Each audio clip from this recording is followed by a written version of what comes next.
Pick your team event chess club. We have to take all three of ours, or we're fucked. Yeah, I would say that's a necessity. Then you want to try to steal one of theirs. Channels here. Illegal channels? This is just bad reception, honey. Just smack my hairy ass. What's that? All right, you ready? I told him beer pong. What's that? All right, you guys got notes? I got notes. Yeah. Let's do this. I don't know where I'm at. Good evening, everyone. The highlights of the news: traffic accident.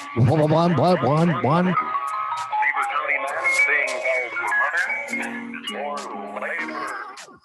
What's going on, y'all? You're tuning in to the highest rated, most listened to podcast to ever grace the airwaves, and you're a better person for listening to us.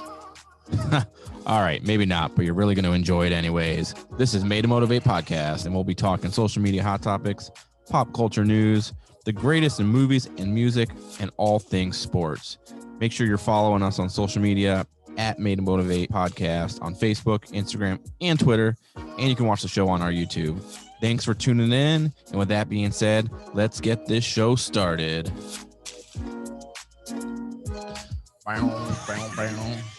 Thanks for tuning in. What's going on, y'all? This is Made to Motivate podcast season 4, episode 27. This is your host, Ryan Weiss. Joined as always by Jesse Young from Sports Illustrated. What's going on? What's going on, sir? The hat's making your face very dark. Yeah, well, I didn't do my hair today. It's very bushy under here, so. All good. Christopher, the film freak Kessinger. How you doing? How's it going, sir? Tired. Very tired. I understand. Been a long 2 weeks. What is new and exciting? So we got something going on, something brewing, something in the works with these fucking lames, Fucking casuals. over at the Fast and the Furious podcast or something like that, and Fast and the Furious fantasy football. They're just talking mad shit. Me and Jesse are gonna have to bring it and clean up and just fucking Gotta redeem ourselves. stick up for ourselves. So we're gonna have a podcast Olympics coming soon. We'll let you guys know what's going to go on with that. I don't know. We'll do something live or something. Yeah. Something. Chris will be our videographer and go live for the events or something like that. So I definitely will. We got that going on. What's new and exciting outside of that, Jesse? What's up with you? Finally got the baby room done. Cribs up, chairs in there, waiting on a dresser to come in the mail. But other than that, everything in there is completely finished. I go back to work tomorrow, so that's fucking cool. I thought you were already back to work. I went to a meeting on Monday, but that was like voluntarily. And now we know why you wanted to play basketball. Oh, I'm off work. You're working and Yeah. beating your ass off. Right. But yeah, I go back to work tomorrow, so Beating that's my gonna ass off. God, that's suck. not bad. Beat your ass off. Back to school sucks. Yeah. You got the like blues. Back to school. It blues. always sucks, dude. I hate going back to school. I always have since I was a kid. Like, I don't know why I'm a teacher. I never liked school. Did you guys ever But- sleep on that like night before the night before the first day? I do now. I used to not. Yeah, me neither. Like, I would always just like, I wasn't worried about anything or nervous, but it's just one of those things where you know you're gonna have to do it, so you just can't sleep. Man, Abby Curitan, she got her tits in this year, man. Oh my god. I don't know. I always had like that weird anxious before school start feeling or whatever. Like I just was like, fuck. Me too. Just more the dreading of it than anything, just because summer's ending and it just sucks. But Yeah. I go back to straight up meetings all over, and yeah. they're sending us all these surveys in our email, like, what program would you prefer to be a part of? Or what team would you like to be a part of? Or like all this other shit. And apparently I can't use any of my Google Forms for anything anymore. I got to learn a whole new system again. I was like, why do I got to do that? Let me do my shit. Right when everything's ramping back up again too. It's terrific. Yeah. But it does seem like our new principal seems like he's pretty legit, because we went in to talk about like our schedule. Mm-hmm. Because in the past we had cut our days to half days. So we took like some kids in the morning and then they went home at lunchtime, and then a new set of kids came in the afternoon, so we could increase our numbers. But then we didn't have to deal with like an all day fucking program, because the afternoons have always sucked for us when we did all day, because they go to gym, they get riled up, they come down, we have behavior kids, and it's just chaos. Yeah. So we're going back to all day this year. And I was like, well, that's going to fucking suck. Like when we get to go talk about this schedule, like I'm definitely going to say something. Seems like we're going to be doing more monitoring than teaching, which is kind of dope, because they have like some self-led stuff that's already programmed onto their iPads for like elective courses. And I just have to make sure they don't burn the place down. I was like, cool. They haven't done that in 8 years, so I'll be all right. Any other restrictions because of COVID or anything? we have to wear masks constantly, whether you're vaccinated or not. I think we're going to be shut down again worldwide. I think that by November we're going to be donezo. I'm going against that prediction. You think we're going to stay open? I the whole actually time? think we will stay open because I feel like this time they've seen the effects of what has happened as a result. Like all the shit going on, the after effects now, they're like, if we go through that again, this economy is going to tank. Yeah. It's gone. I do agree with that, but I also think they might bank on the fact of it sucked so bad and everybody hated it so much that now that we have a vaccine, people might be able, like they might say, well, we're just going to fucking shut down until we reach 80% vaccination or something. Because 300 million people so far in America have one shot at least. Yeah.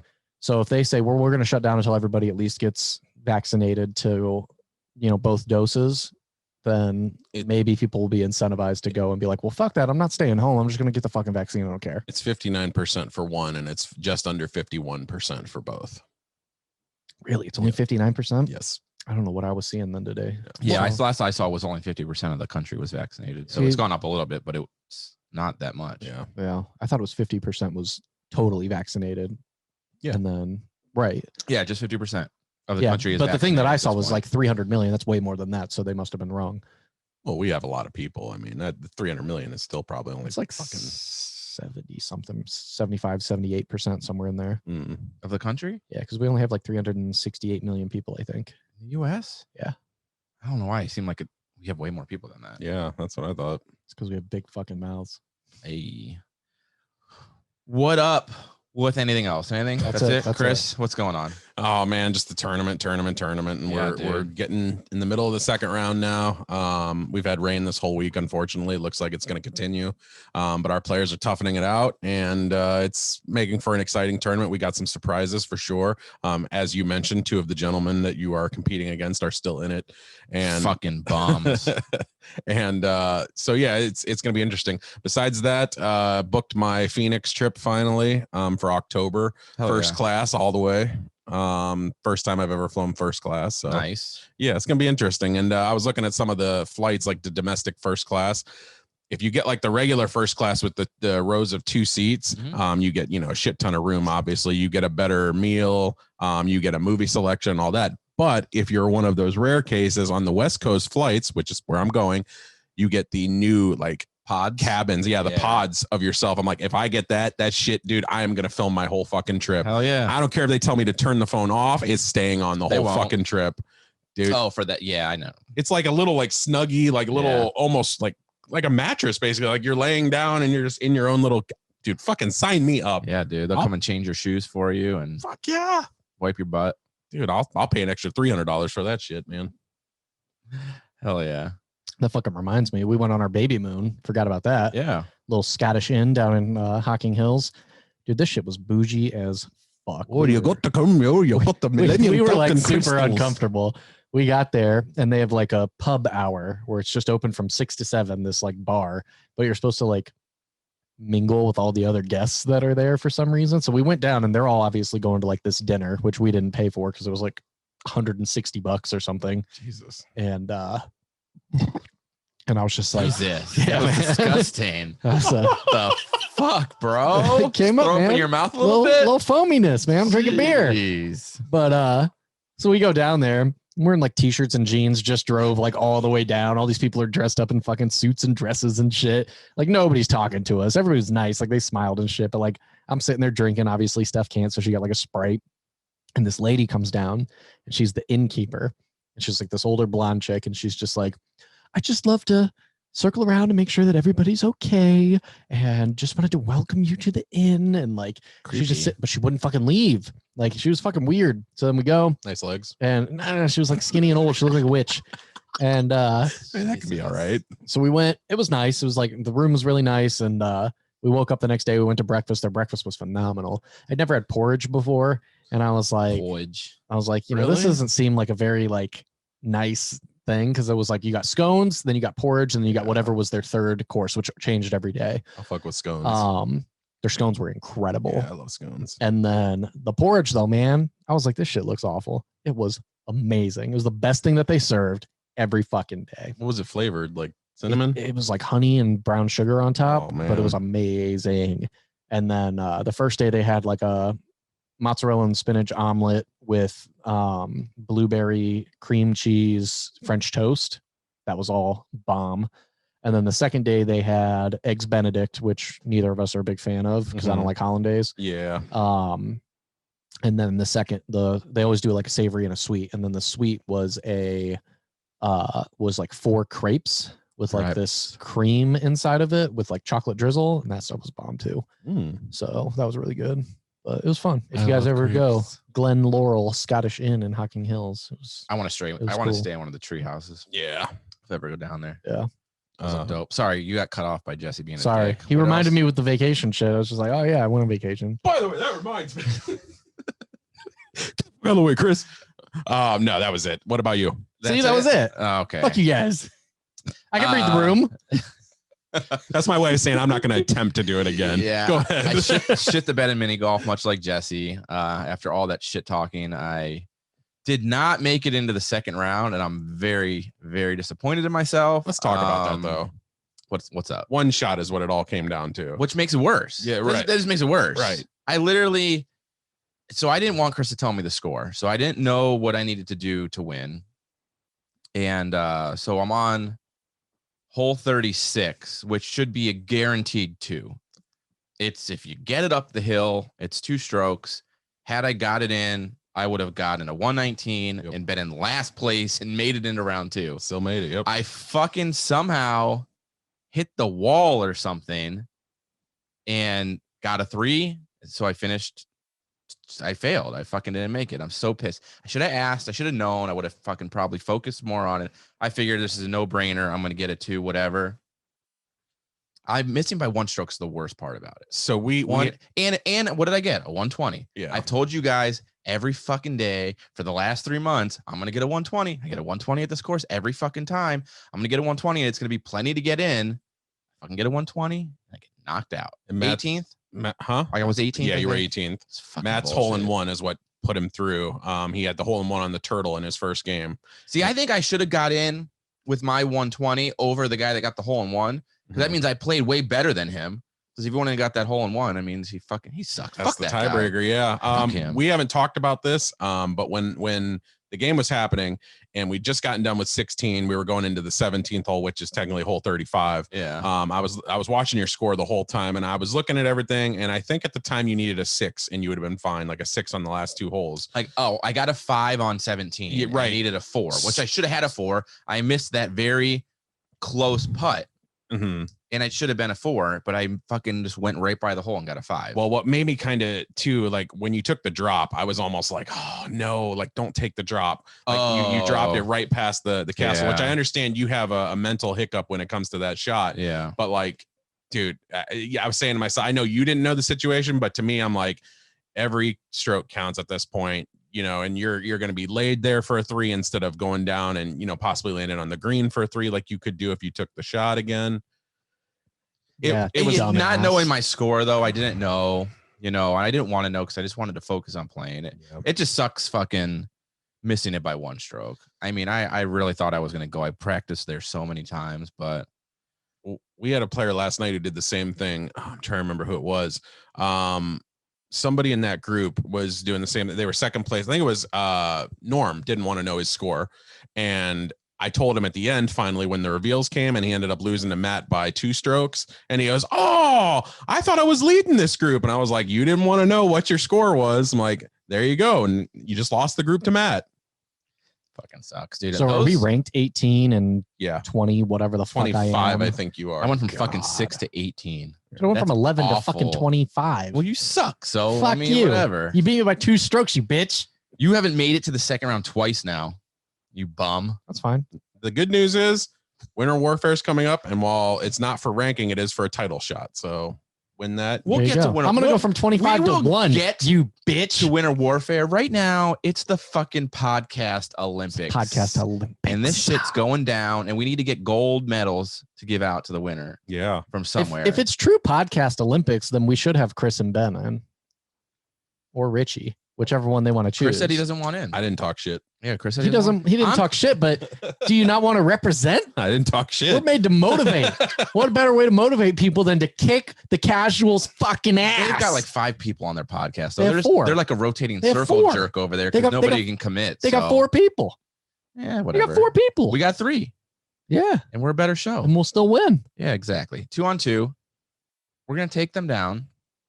We might Hopefully. need him for basketball. Chris says he's better at basketball than mini Chris golf. is going to be the unbiased third party to ref, just like he does Chris in mini put golf. his nuts in LeBron's mouth, dunking over him in high school. We lost by 43. But the 2 points they scored were his nuts in LeBron's mouth. We lost by 43, and LeBron and the starters got taken out like in the first minute of the third quarter.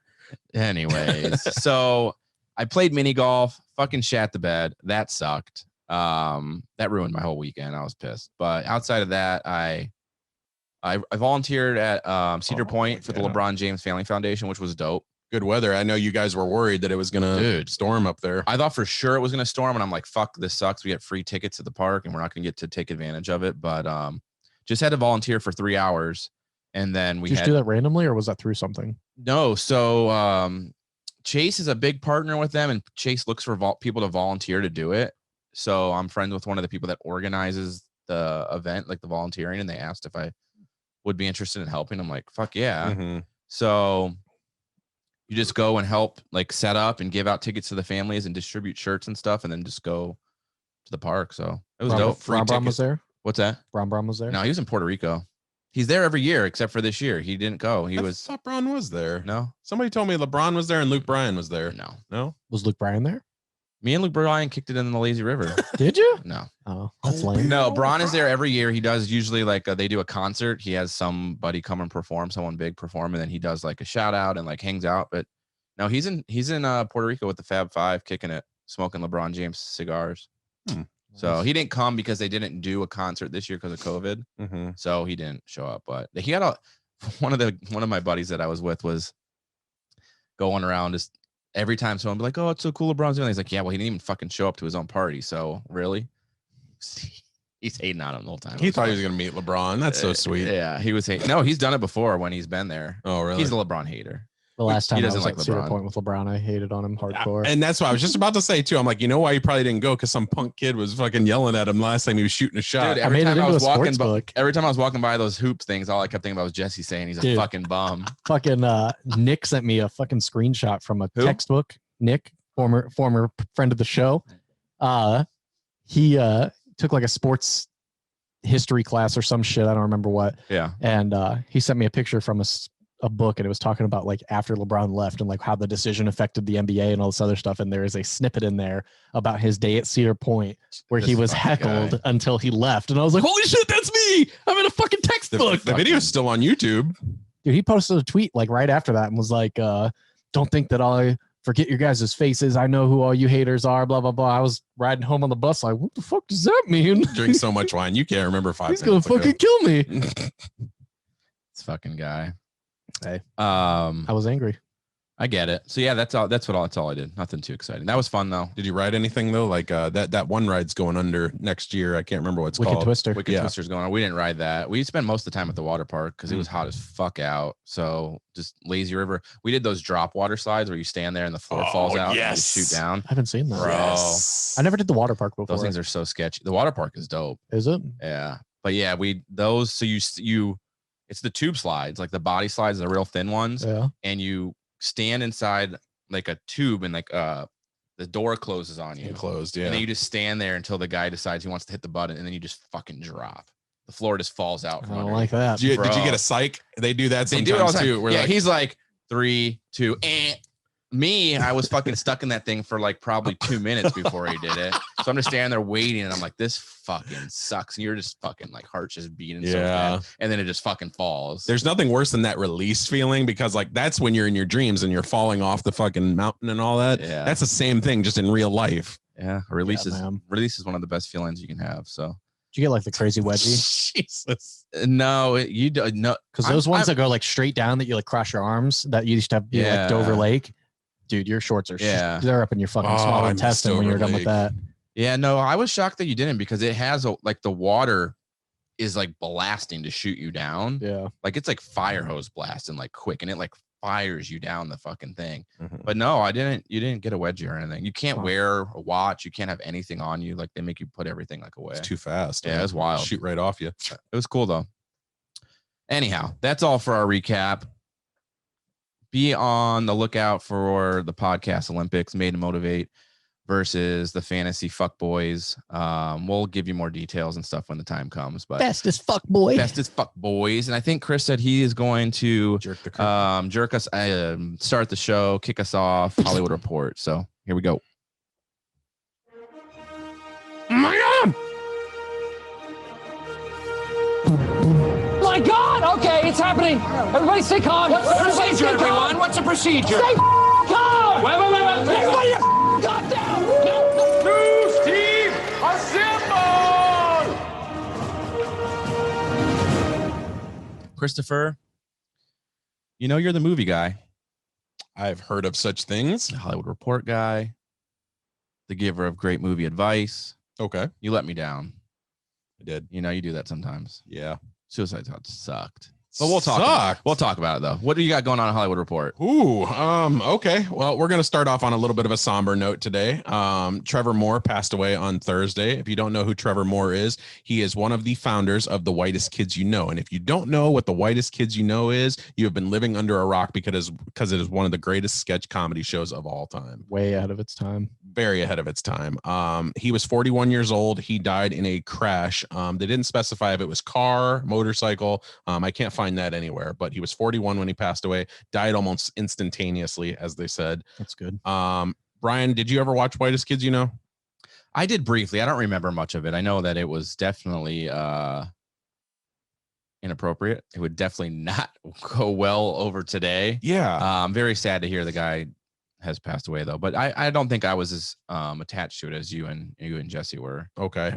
Jesse, what was your experience with The Whitest Kids You Know? I wouldn't say I was like a diehard fan. Like I definitely haven't seen all of their stuff, but I was familiar with them and I saw a lot of stuff. My favorite was The Grapist. It's my favorite skit they've ever done. That's a good one.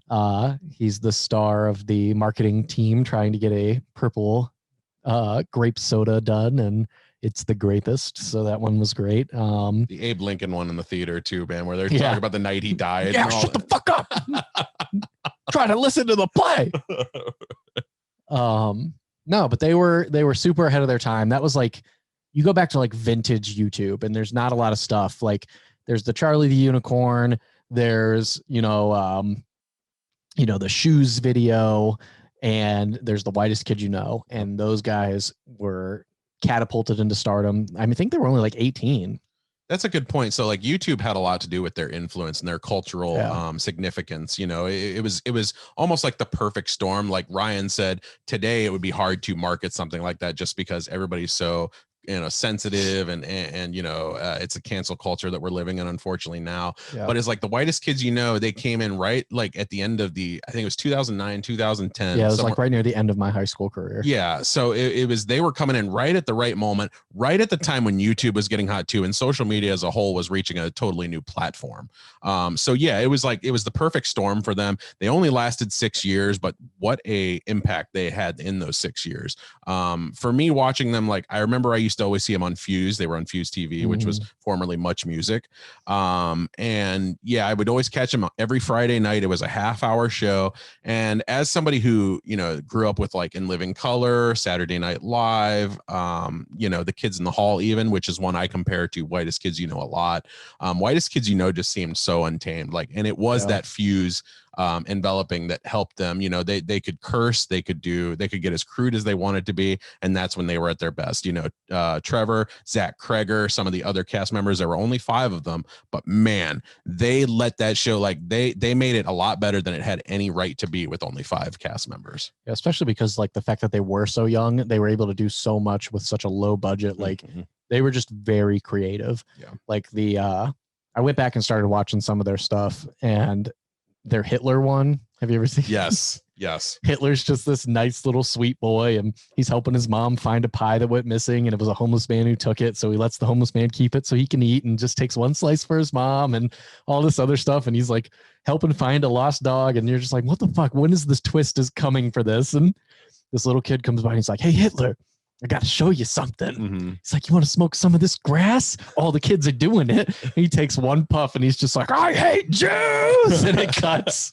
I'd have to And it's so fucking funny. I'd have to say my personal favorite involving Trevor Moore, not my favorite of the entire show, but my favorite involving him was what I call the high school reunion skit where he runs into Zach Kreger on the street. And it turns out like, Trevor Moore's married. He's living a good life and all that. But Zach Kreger, he's like this serial killer. He's like, he's got to go pick up his kid from work, but he's on PCP at the time and all this stuff. So like, he's got this jar of PCP, like in this like milk jug and all that. And Trevor Moore's reactions like sold everything about that skit. He's like, wow. And you've got the PCP right there in the jug. Wow. Like they had the one where it was they almost got a bunch of legal trouble for it. The presidential one. Yeah. Where they're going to kill the president. He's talking about like things. He's like, I've learned today that you cannot say, I want to kill the president of the United States. And totally bad. That would be a terrible thing. You absolutely, it is okay to say, that you want to go skiing this weekend because that's totally unrelated. It makes no sense. But it is absolutely illegal to say the best place to shoot somebody would be from the Rockefeller building over across the. Yeah, it was great. And we have a group that meets under the bridge, and we're there at 9:00 on Fridays. So just sad to, I just wanted to bring light to Trevor Moore. He totally deserves, when you talk about the history of sketch comedy, the whitest kids should totally get their own chapter for sure, at least in my book. I think so too. That's one of those things where if you know them, you love them, and if you don't know them, you just missed out on them. Yeah. And everybody should definitely go back and check those out, because even though they are a little bit more racy than we are accustomed to today, it's a building block of comedy that people have gone from. Like, it's early Bo Burnham. It's, all those things from those early years that are fantastic that people, you couldn't do it today, but you can still look back on it with some, positive thoughts and everything. Yeah, absolutely. Well said. Some quick news here for movie news, and then we're going to get into some discussions about a TV show and a film. Yeah. So real quick, Sonic 2 is still in production as we speak. They are shooting the initial first few scenes. I know you gentlemen enjoyed the first Sonic movie. I thought it was just okay. But Knuckles has finally been cast, and it is my boy Idris Elba is going to be Knuckles. Wow. That is a strange decision. That's weird. Mr. Bloodsport. Yeah. So they're definitely going in a different direction with this. I'm curious to see how his charisma, his smooth charm lines up with the character of Sonic. Knuckles. We gotta go and run fast. I know. And with James Marsden still attached to be the star of it. So I don't know. It's gonna be interesting, guys. You like this casting? I'm a big fan of Idris, and I loved the first Sonic, so I think it'll be dope. Idris? How do you say his name? Idris, whatever. You're a big fan. I don't know what to say. I liked him from The Office. I liked him as Bloodsport. Oh, he was in The Office, wasn't he? Yeah. No, Why'd you duck? I like him. I'm cool with that. I think it'll be an interesting role for him to play that, but I'm just excited for the movie in general. Yeah. How about you? I think that speaks volumes to how well the first one did, getting a guy star like that, because that's a big time dude. He's blowing up. I mean, he's already been pretty good, but like, he's been in Suicide Squad now. There's rumors he's going to be Bond for the last 3 years. We'll see if it actually happens. That's the one I've always wanted. Yeah. Because Jim Carrey was the main big person. Yeah, but like Jim Carrey's a little past his prime. But yeah. Okay. And they had discount Clark Kent looking dude. I don't know. James Marsden. Yeah. I like him. But I thought the first one was fun. I think that it's good for what they were trying to go for. Do I think it's the greatest video game movie ever made? It's close because they all suck. But I'll give you that. I'll give you that. Yeah. But yeah, I think that they can actually do pretty good with it. I thought they did good with the first one. I thought that they adapted it creatively enough with how the rings worked and what they were and everything. I'm excited for it. I like Knuckles. I always played as Knuckles because he was a little badass. He wasn't as cartoony and like fun as Tails and Sonic were. So His design was cool too. He had like the slicked back red hair. yeah, and then like the 3D games, like you could like climb up the walls with his like arms and everything. Like he was the best player by far. So Yeah, the only thing that I want out of this, obviously I want a good film, but for me, like I want it to take place more in Emerald City, or like more of that fantasy world instead of the real world. I don't need a road trip movie. I've got 100 million of those movies. I want a movie that takes place in Sonic Land where he's running through those loops where all that shit's happening. I want the familiarity.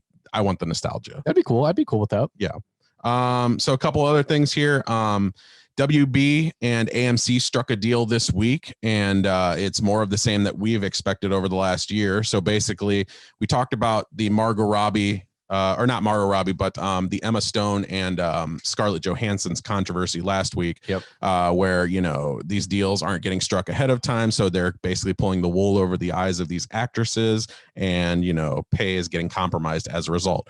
Well, WB is trying to get out in front of it. They have signed a deal with the AMC theater chain to air their movies for 45 days in theaters before they yank them out. And they can use them for any streaming service afterwards. This will also go into every actor contract as of this moment. Whoever's in a movie for 2022, this will be involved in the contract.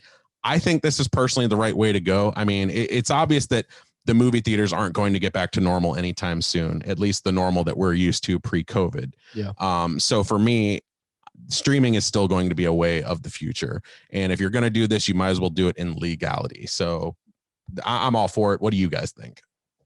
Yeah, I think 45 days is a perfect amount of time, because 6.5 weeks. That's more than enough time for your major box office revenues to go through. The only time it doesn't happen is if it's something like Harry Potter, Twilight, something that goes for like 6 months and still makes money somehow. Yeah. I think it's fair for the actors, for one. I think that it's more than enough for people who are, you know, people who aren't really super thrilled for a movie to come out. They're like, I'll wait for it to go to streaming.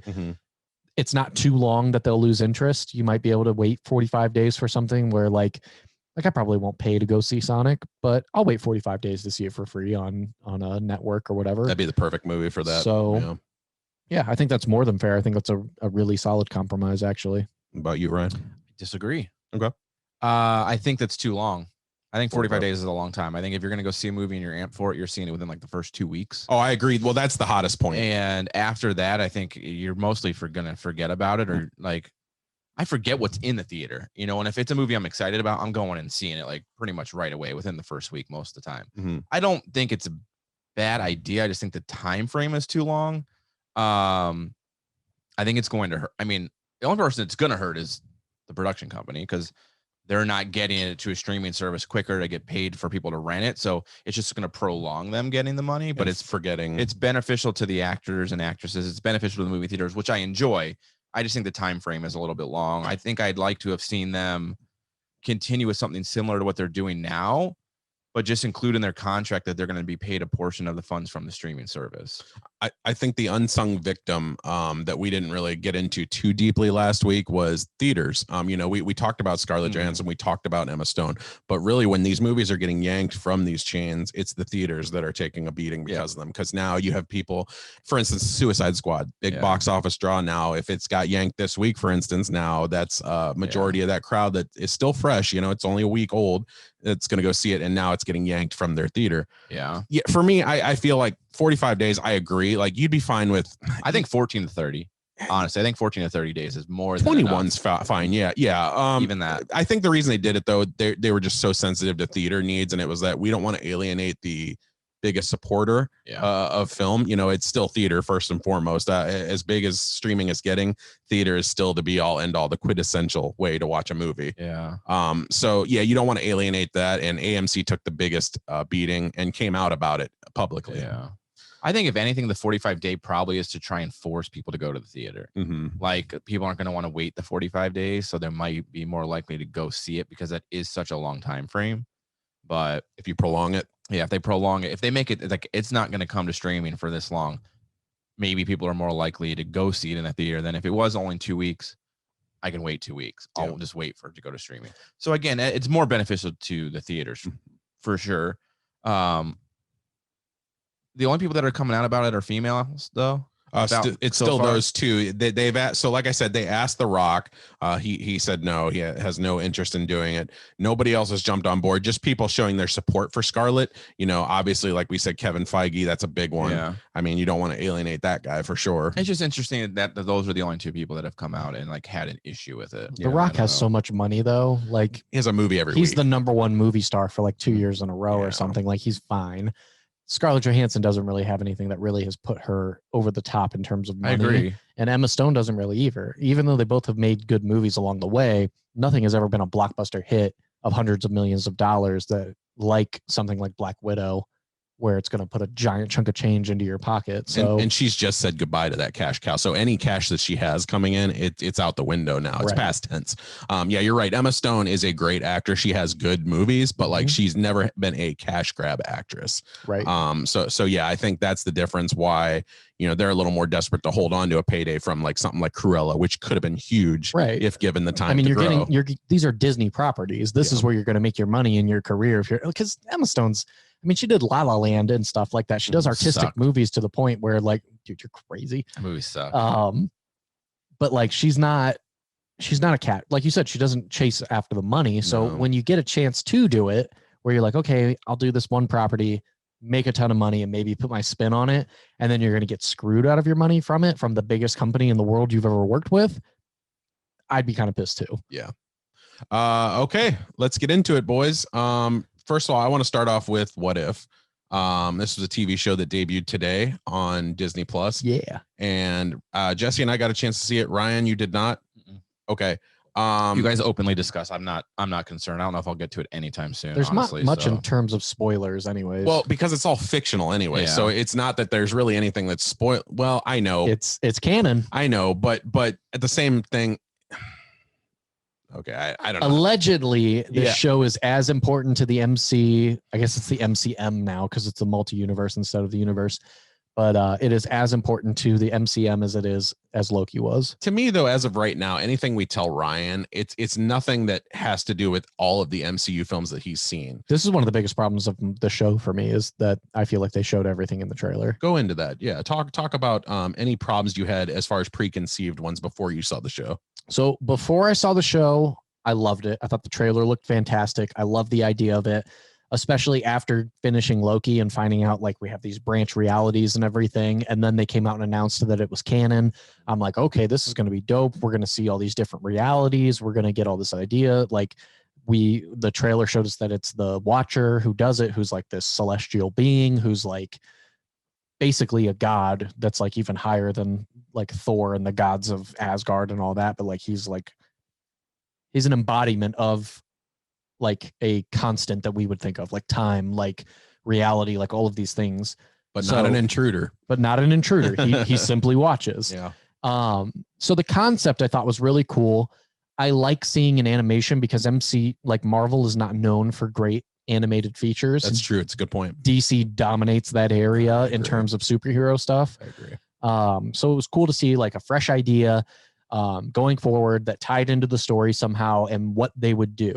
I'm very, very, I don't want to say pessimistic, but I'm wary of how they are going to do this stuff with this multiverse, because I feel like it's very easy for you to have poor writing and just lean on the fact that you have a multiverse with all these different dimensions to be like, well, we needed another superhero to beat this really bad guy, so we just went and got a couple of Iron Men from other realities to help us out, or something stupid like that. Get very over convoluted to start. And I don't want a whole bunch of Ex Machina crap when I've had 10 years of really good writing and a good story going forward. Yeah. So I had some hesitation with that.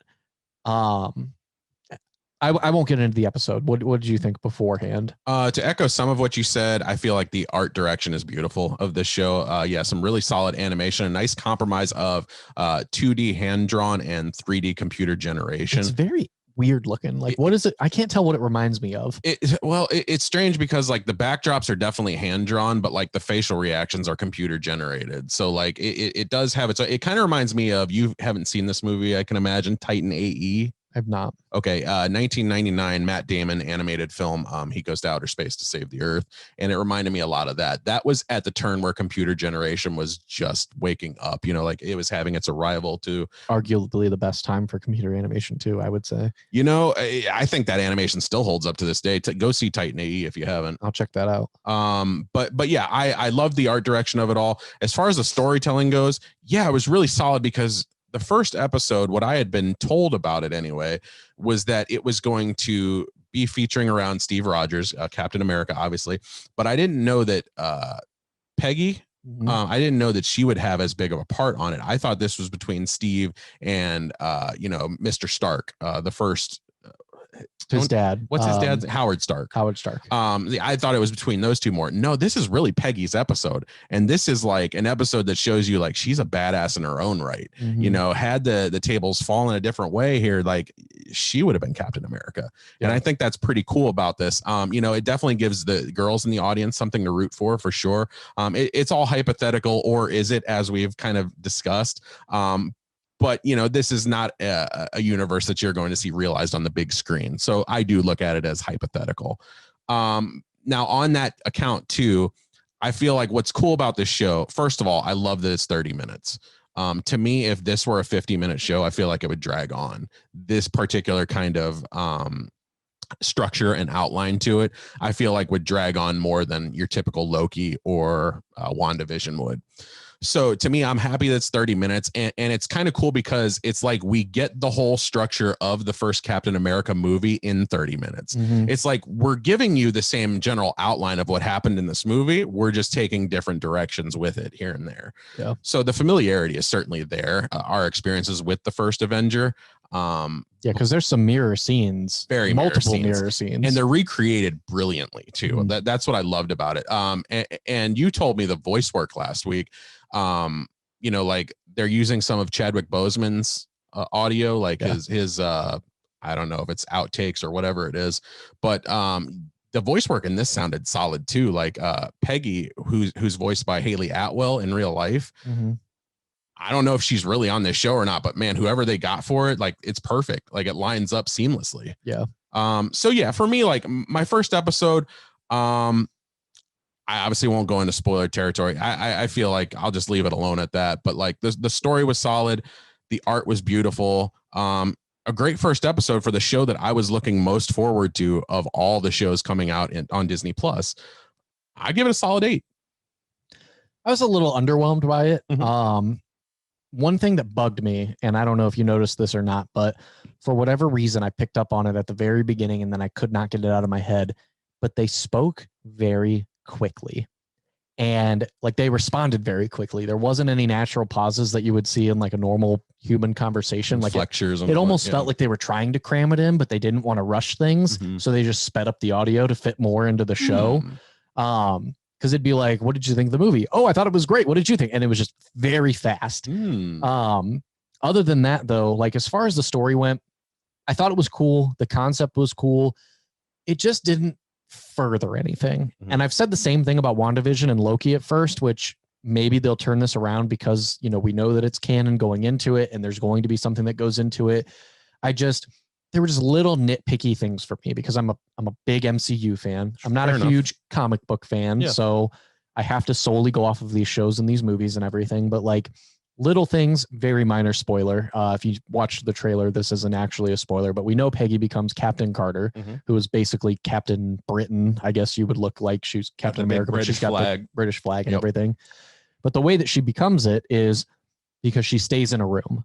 In the movie, she goes up into a watching area, and in this, she stays in the room. And that's the tiny decision that alters all of reality, which I thought was really cool. I like that a small, tiny little butterfly effect thing causes a whole nother small ripple, a whole nother reality just from that small decision.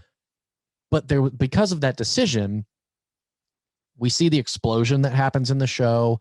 We see the doctor getting killed and everything. But in the first Iron Man, the explosion happens after he turns into Captain America, and all of this stuff like goes on from there.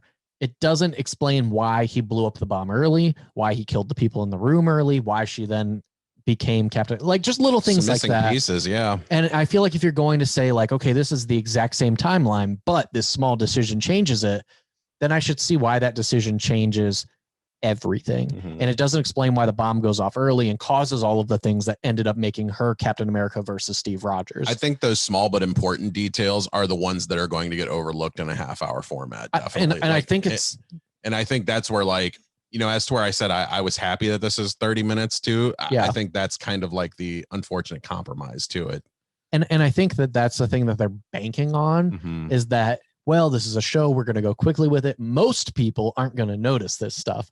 But for me, who's a diehard fan who's been watching this stuff since high school, Bravo, yeah. I want to see perfection. And I've said this before, my worry with this multiverse, with time travel and all of these things that they've introduced since Loki is you have to now take this writing that you've done and make it perfect, because I don't want cheap writing and a cop-out for everything that you're doing.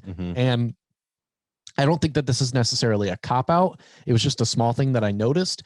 But if in every single episode, we're going to go off of this one decision changed everything, I want to see how that really did it.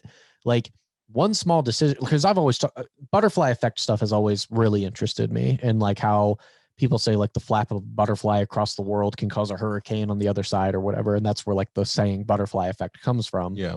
But like I had a friend named Bethany in middle school. Very close friends all the way, you know, through high school and everything and into our adult lives. I became friends with her because I didn't have something to write with in music class, and she lent me a pen and the cap got stuck on it and I couldn't get it off, and we both thought it was funny, and that led to a conversation. We became friends. If that cap didn't get stuck, we probably don't become friends. And one of her friends that I had a crush on in high school, there's nothing there. Like that doesn't become like a whole thing. I don't meet some other people. Like that's a big butterfly effect moment that I think back on in my life. Yeah. That's something though, where one tiny little thing could have changed the trajectory of my life. Yeah. I wish that small thing in this that they brought attention to had the same amount of perfection to it of what that caused, because it was a cool idea, but I don't think that they really capitalized on it in a way that was realistic and perfect with this world that already exists. So pursual, depth, exploration, all those things you feel like need more refined before we see the second episode. Yeah. If you're going to tackle something as big as time travel and butterfly effects and dimensional changes and all this other stuff, I feel like it needs to be perfect. Yeah. I don't think that you're allowed to just gloss over these things and be like, well, we just want to see a cool Peggy Carter Captain America. Like, I need you to do it right. And that's just for me. That's my personal thing. I watched it. I thought it was kind of meh. I hope that it gets better. I'm sure that it will, because almost everything Marvel does, I end up enjoying in the end. But I'd give it about a 6 for the first episode. Okay, cool. Wrapping it up with the Hollywood Report, we are going to break into a little Suicide Squad. Sorry, the Suicide Squad talk. Suicide Squad. And break it down. I am actually going to open the floor up to Ryan first, because I am dying to hear his analysis of his experience with the film. Ryan actually saw the film last out of the three of us, but I'm curious to hear, with it being the most fresh in his mind. What did you guys rate it? Jesse, what'd you give it? I never officially gave it anything, but I'll give it a 9. It's an 8 for Chris me. gave it an 8. Yep. I give it a 5 or a 6. Okay. I thought it sucked. I think it fell victim to the typical DC nonsense that I hate about DC. Corny, terribly done. The villains were awful. I agree. The villain was awful. I hated Polka Dot Man. He wasn't a villain, but I hated Polka Dot Man. Thought it was so cheesy and awful. I thought Peacemaker looked so tacky and amateur. But that is his costume. I know, but I hated it. It just is these are the things I didn't like about it. And there's a lot of the reasons why I don't like DC films. I just think that their characters and their superheroes and stuff are just so subpar to Marvel, which is why I don't think that they've gotten to the level that Marvel has. Outside of your Batman and like Superman, they fall short. I did not love it. I think you said that you thought Margot Robbie looked the best in this. I hated her. Really? I was not attracted to her at all. I mean, I'm in love with her. Wow. But like, this wasn't my normal, like, she came on screen and I was like 6 to midnight. Like, I was like, oh yeah, I love Margot Robbie. I didn't love it. The story felt all over the place. I felt like it was bouncing around and there was so much going on and there wasn't like a cohesive storyline.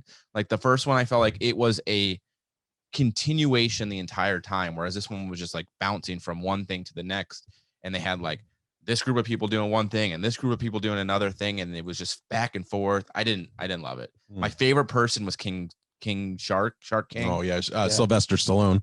Easily my favorite character and favorite part of the movie. I thought it was fantastic. I just loved his like just stupidness. Sylvester Stallone was the perfect person to play the voice for it.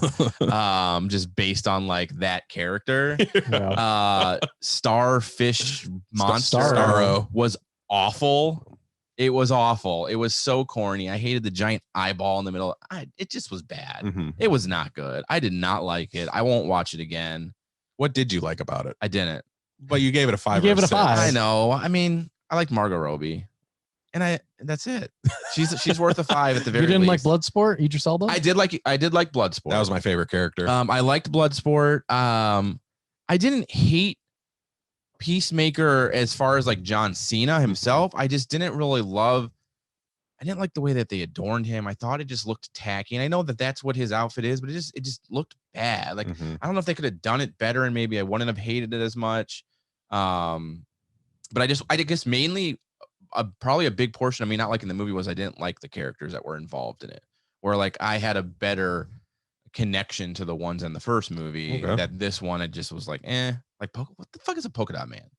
Well, is that like a well-known person? Like if you're really into the comics? But that's their whole thing is these are the B and C list villains that will never have a movie anywhere else. So they find use for them in these Suicide Squad movies. Yeah. And like, honestly, if we're being real, like Harley Quinn shouldn't even be there. Yeah. Like she's not really even a part of the Suicide Squad. So like she shouldn't even be in it. Which I thought was kind of, I mean, they need her to sell it though. I understand that. For sure. I don't know if you even need her now. She said she's done, apparently. Done with the role or done just for the foreseeable future. She's going to take a step back from doing the Harley Quinn role. That's a bad idea. Yeah, I don't know about that. But then maybe that's why. Maybe just because I don't have that connection to the characters as much. Like when I go to see a superhero movie, it's because it's like you just have that connection to who they are. Sure. You know, you can see any Batman movie and you're gonna like it. Like just because you know who Batman is and the storyline and everything is great about it. But I was just bored. Like I laughed at a couple parts of it. And it was like somewhat enjoyable. I like that it was rated R. Like that made it definitely better. The first one wasn't, right? It was PG-13. No. It was supposed to be a rated R movie. That was the thing. Like when it was first made, David Ayer wanted to make a dark movie, and then the studios got involved and it became more comedy. Yeah, dude. One of the worst parts of the movie. One of the worst parts. It's gonna be a part that I loved. I already know. One of the worst parts of the movie was where the dude's arms come off and fly through the sky. And are like, what was his name? It was so TDK. The detachable. TDK.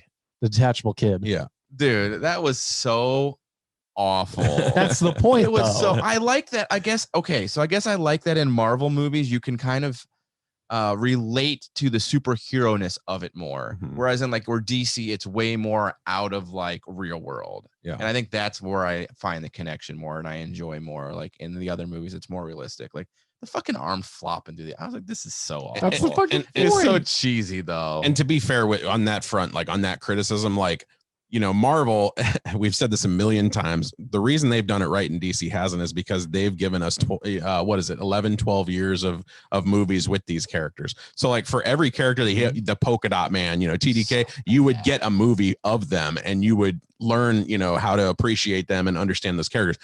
DC is not clearly going by that book. They're saying, look, we're presenting you characters, whether you like them or not. Hey, it is what it is. They're right in front of you. But like Marvel doesn't like what's a B-list, C-list superhero that like Marvel uses? They're not the Lizard. What is he in? Spider-Man. He's just a lizard man. Yeah. It's like, just not a common thing. You can relate so much more. Yeah. But if you look at the guys that are not done well, most of the MCU stuff has been big time villains or big time heroes that they were able to do well. If you're just looking at the shitty guys that they've thrown together, like they're shitty people. Like there's the Mole Man or some shit like that fights the Fantastic Four. Yeah. He's fucking whack as fuck. You're just never going to see him in the MCU. Yeah. But it only sucked because they didn't do it well. Fantastic Four is one of the biggest money makers MCU's ever had. But that's the thing. Like, and that's where DC, I think, drops the ball. Is like they don't do things very well. Like they have a lot of cheesiness and corniness, and then you tie into bad characters in that, and it just was like a flop to me. I guess here's my thing.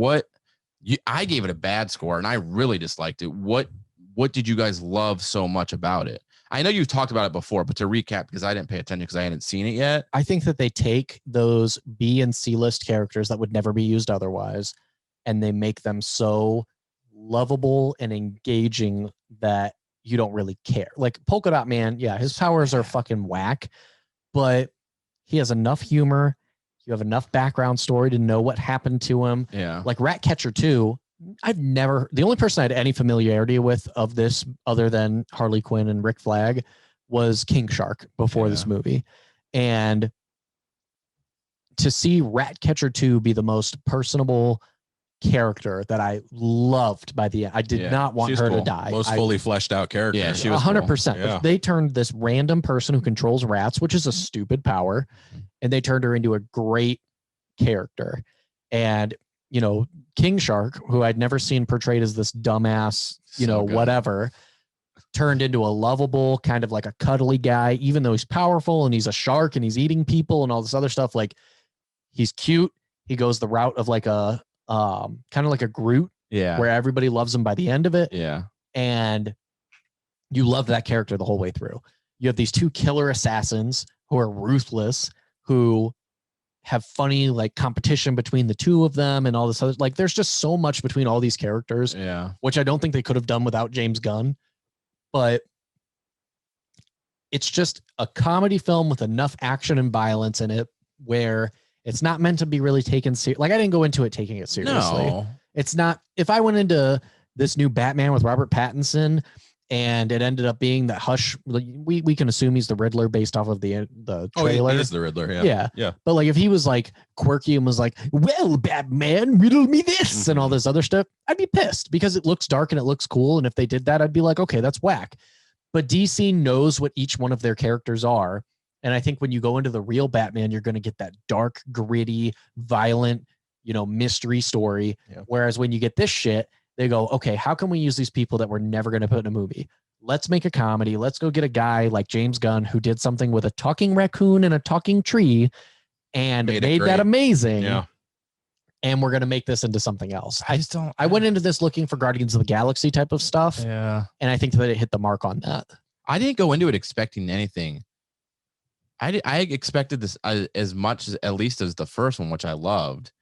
I don't like Batman. I'm going to go into Batman's going to be fantastic. Mm-hmm. I don't expect Batman to falter at all. I think that is going to be a great movie. I got the trailer right before this again too, and I was like, "Oh my god, just come out, please!" On the big screen, it was so good. Too much going on in this, and I don't know. Maybe because I was like, I lost interest, but I could not. I don't remember. How did Harley Quinn arrive at fucking one dude's house? Whose house? Where the guy she kills. Because they pick her up. Yeah. So I don't remember seeing that. Did they show in the that? limo? Yeah, she's in the limo and all that, and then she goes, "Oh yeah, he's a prince." And all that. She gets the javelin from the dude, and he dies. Yeah. They all show up with guns, and she's like, "He didn't tell me what it was for." And then because everyone died, and then the next thing they do is they cut off to something different, and then the next time you see Harley Quinn, she's at his house. And that was the one thing that I wasn't a big fan of. Was I didn't think that we needed her whole part with the president of the thing. It was stupid. Which is going to lead to my villain critique here. But it led to some laughs and stuff. Like, I mean, that's just what I mean. It was just scattered. It was just, it felt all over the place. Like, it just was too much going on. I think that was the only thing that felt scattered to me. Everything else felt okay for me. But did I miss a part where she shows up there? Yeah. They all die. Then they cut to something different. They all die. She's in a storyline. She gets surrounded by the army. Didn't die. And then they say, our president wants your presence or something like that. And that's when they dress her up in the dress and they take her to him. They go on their day-long date. He asks her to marry her. And then that's weird. It's all one big thing. Yeah, it seems very random at the time. I will give you that. That's one thing I wasn't a big fan of. If I summarize this movie into one word, it would be crazy. And I know that's, letting it off easy, but for me, it really is. The whole experience is crazy to me. Yeah. It really could be considered a fever dream. And that's what I loved about this movie.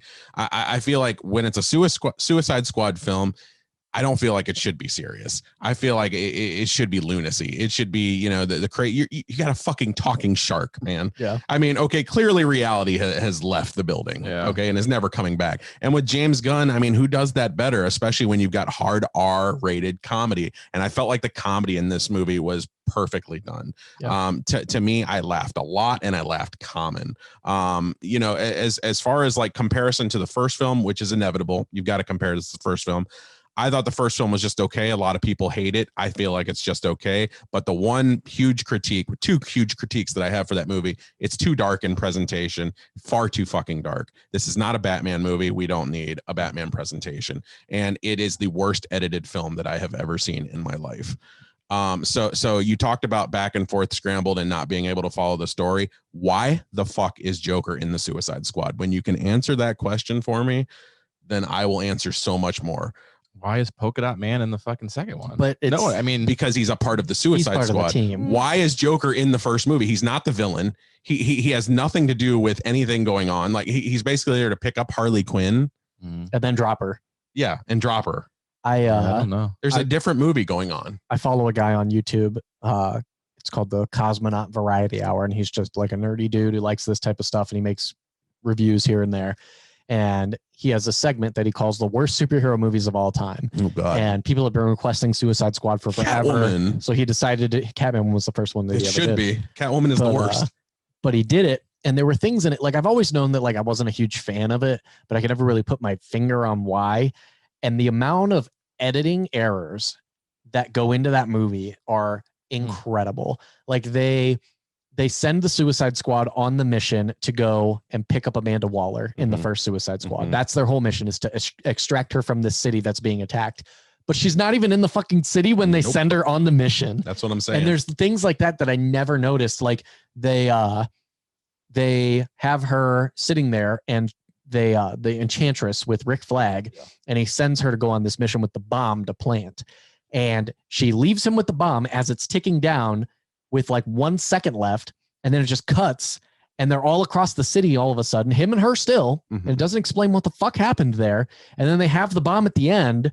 Like it doesn't make any sense. But did you notice any of that? I always thought that I missed something. Like I was like, when the fuck did they get that bomb? Stuff you didn't notice unless you watch this guy's video or on. Well, no, I noticed. So you analyze movies way different than the average person. The first time, That's still way shitty. different. There's two questions that I'm asking. I realized that the first time because when I'm watching a movie for the first time, I'm following along, seeing it through their eyes. So like the mission is to pick up Amanda Waller to extract her from this building. Okay, great. And then that doesn't happen. Like she's not even there and all that. And I'm like, okay, but what led us to think she was there in the first place and all that? I'm like, and then nobody even brings that up. Like nobody even says like, yeah, she wasn't even there. The bitch was gone and all this shit. Yeah. Okay. And then the second question I ask is, why is Joker even here? Like we're getting flashbacks of Joker, but it has nothing to do with the progression of the current narrative. He's an awful Joker. Everything also. is being told in flashbacks. Yeah. But we don't need it. And to be fair, I did notice the bomb. I always just assumed like, okay, maybe it wasn't counting down and I just didn't see it or something like that. But I didn't notice the Amanda Waller thing. I will say that. I always assumed that they were going on the mission to stop the monster, and that just became part of the mission as like a side quest. Like, okay, we got to get her the fuck out of there.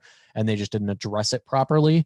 But I did always notice the bomb, which I always thought was weird because it definitely is counting down and then it's not. And I was like, okay, maybe they just assume that he disarmed it or stopped it or something like that, but it's still not done well. And all that takes is 5 minutes of reshoots. Dude. Yeah. It is really easy to fix those problems. His point, which I think might actually be the case, is that I think that because it was the R rating, they had a much different movie shot. That's been documented. And then they just edited it to holy hell and went, okay, we're just going to make a different movie out of this because we want a PG-13 rating. So let's see how we can change this. The big thing going around right now, the big hashtag is release the Ayer cut, because everybody wants to see what Suicide Squad was when it was rated R, when it was purely a drama action instead of a comedy action. Yeah. They want to see that original incarnation of the film. And I do too, because to me, if you watch the first trailer that was released for that movie and they've got that dark music and it's fantastic. You know, it's one of the best trailers. The I think joke ever is put on out. me. They play that song, everything.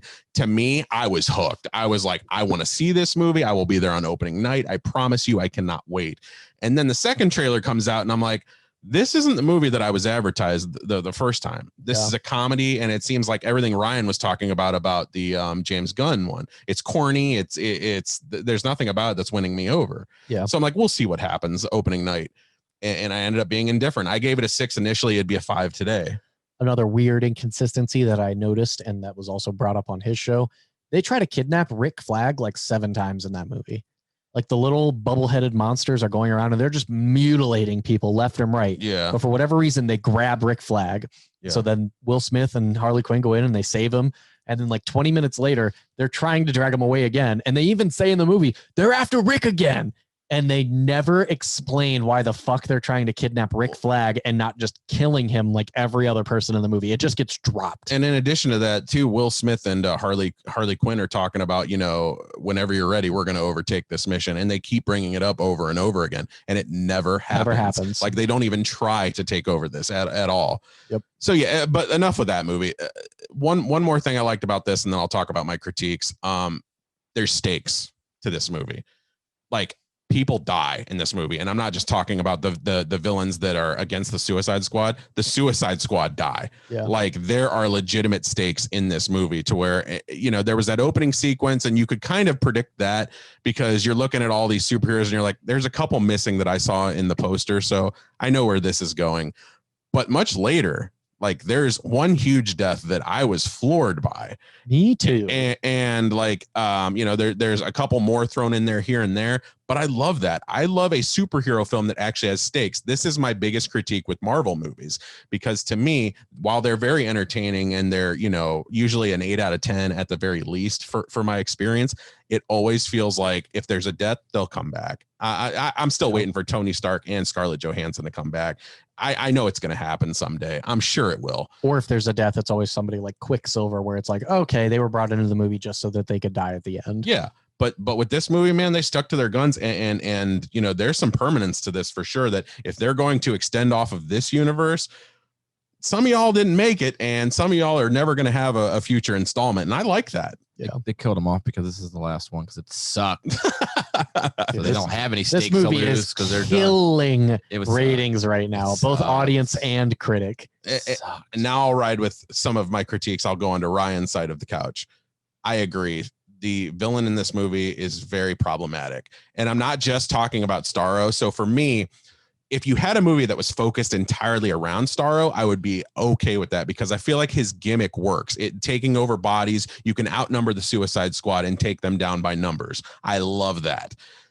Starro does not really appear in this movie until the final 40 minutes of this film. And at that point, up until there, it's this conquistador prince who there's nothing special about him. He doesn't have a fucking superpower. There's nothing where you go like, look, Harley Quinn could take this guy in 5 minutes. I'm not even scared remotely. And she does. Yeah. Like it ends up being everything realized. And then from there they go, nope, now it's Starro. Now we have to focus on Starro. Well, it's too late by then. It's 40 minutes in. You've underwhelmed this arc of the storyline.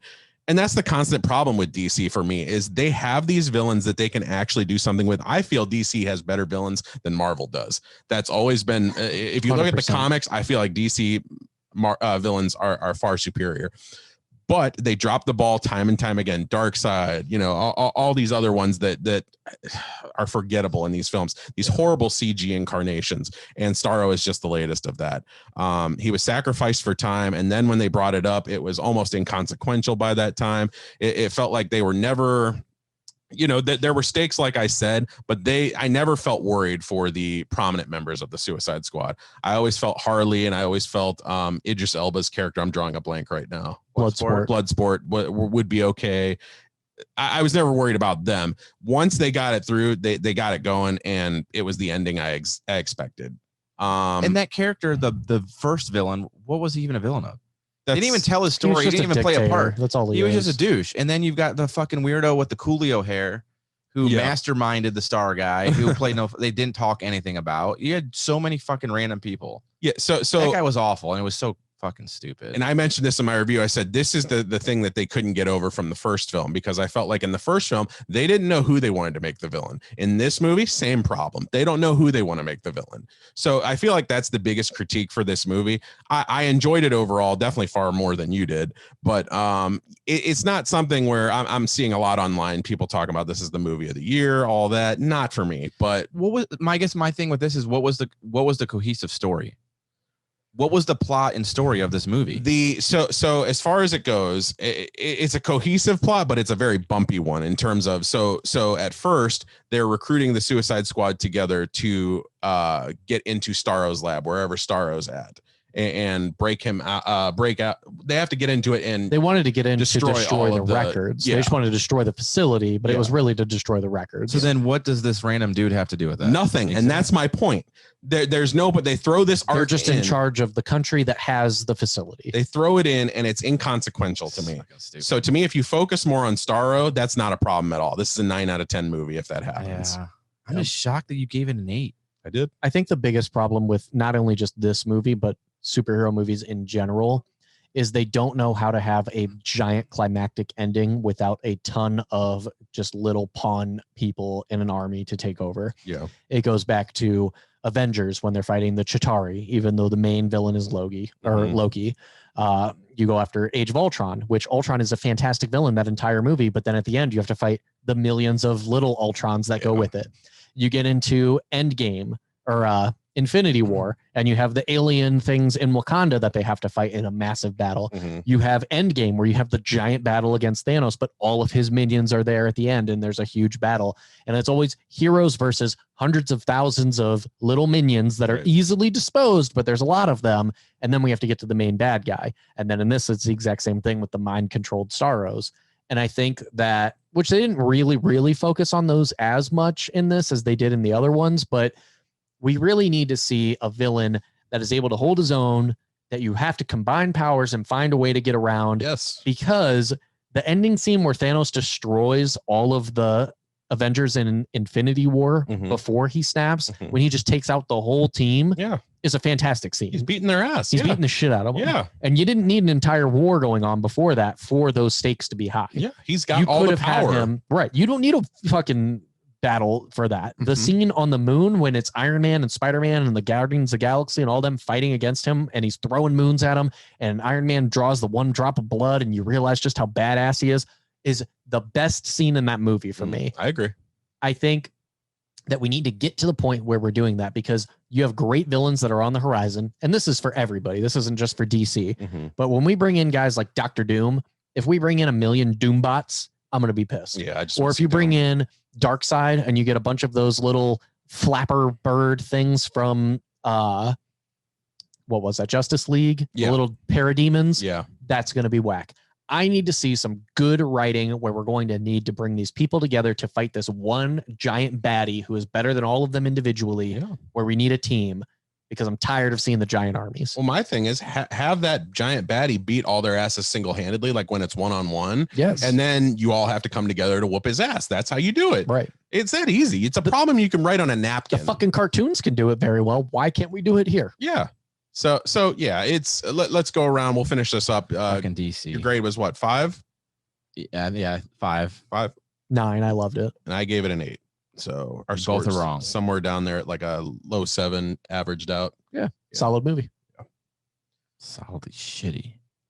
Ryan hates all good movies and loves all shitty movies. Fences or the Suicide Squad? Fences is the worst. Easy. Oh, Fences is the worst. Easy. Yeah. Fences is 0. Suicide Squad was a 5. The Suicide Squad went The places. Suicide Squad was 5. That's different. Yeah. At least I got to see Harley Quinn. Yeah. I didn't get to see anything in fucking Fences. I got one more piece that I think I added 1 or 2 things to your thing. Okay. Oh yeah.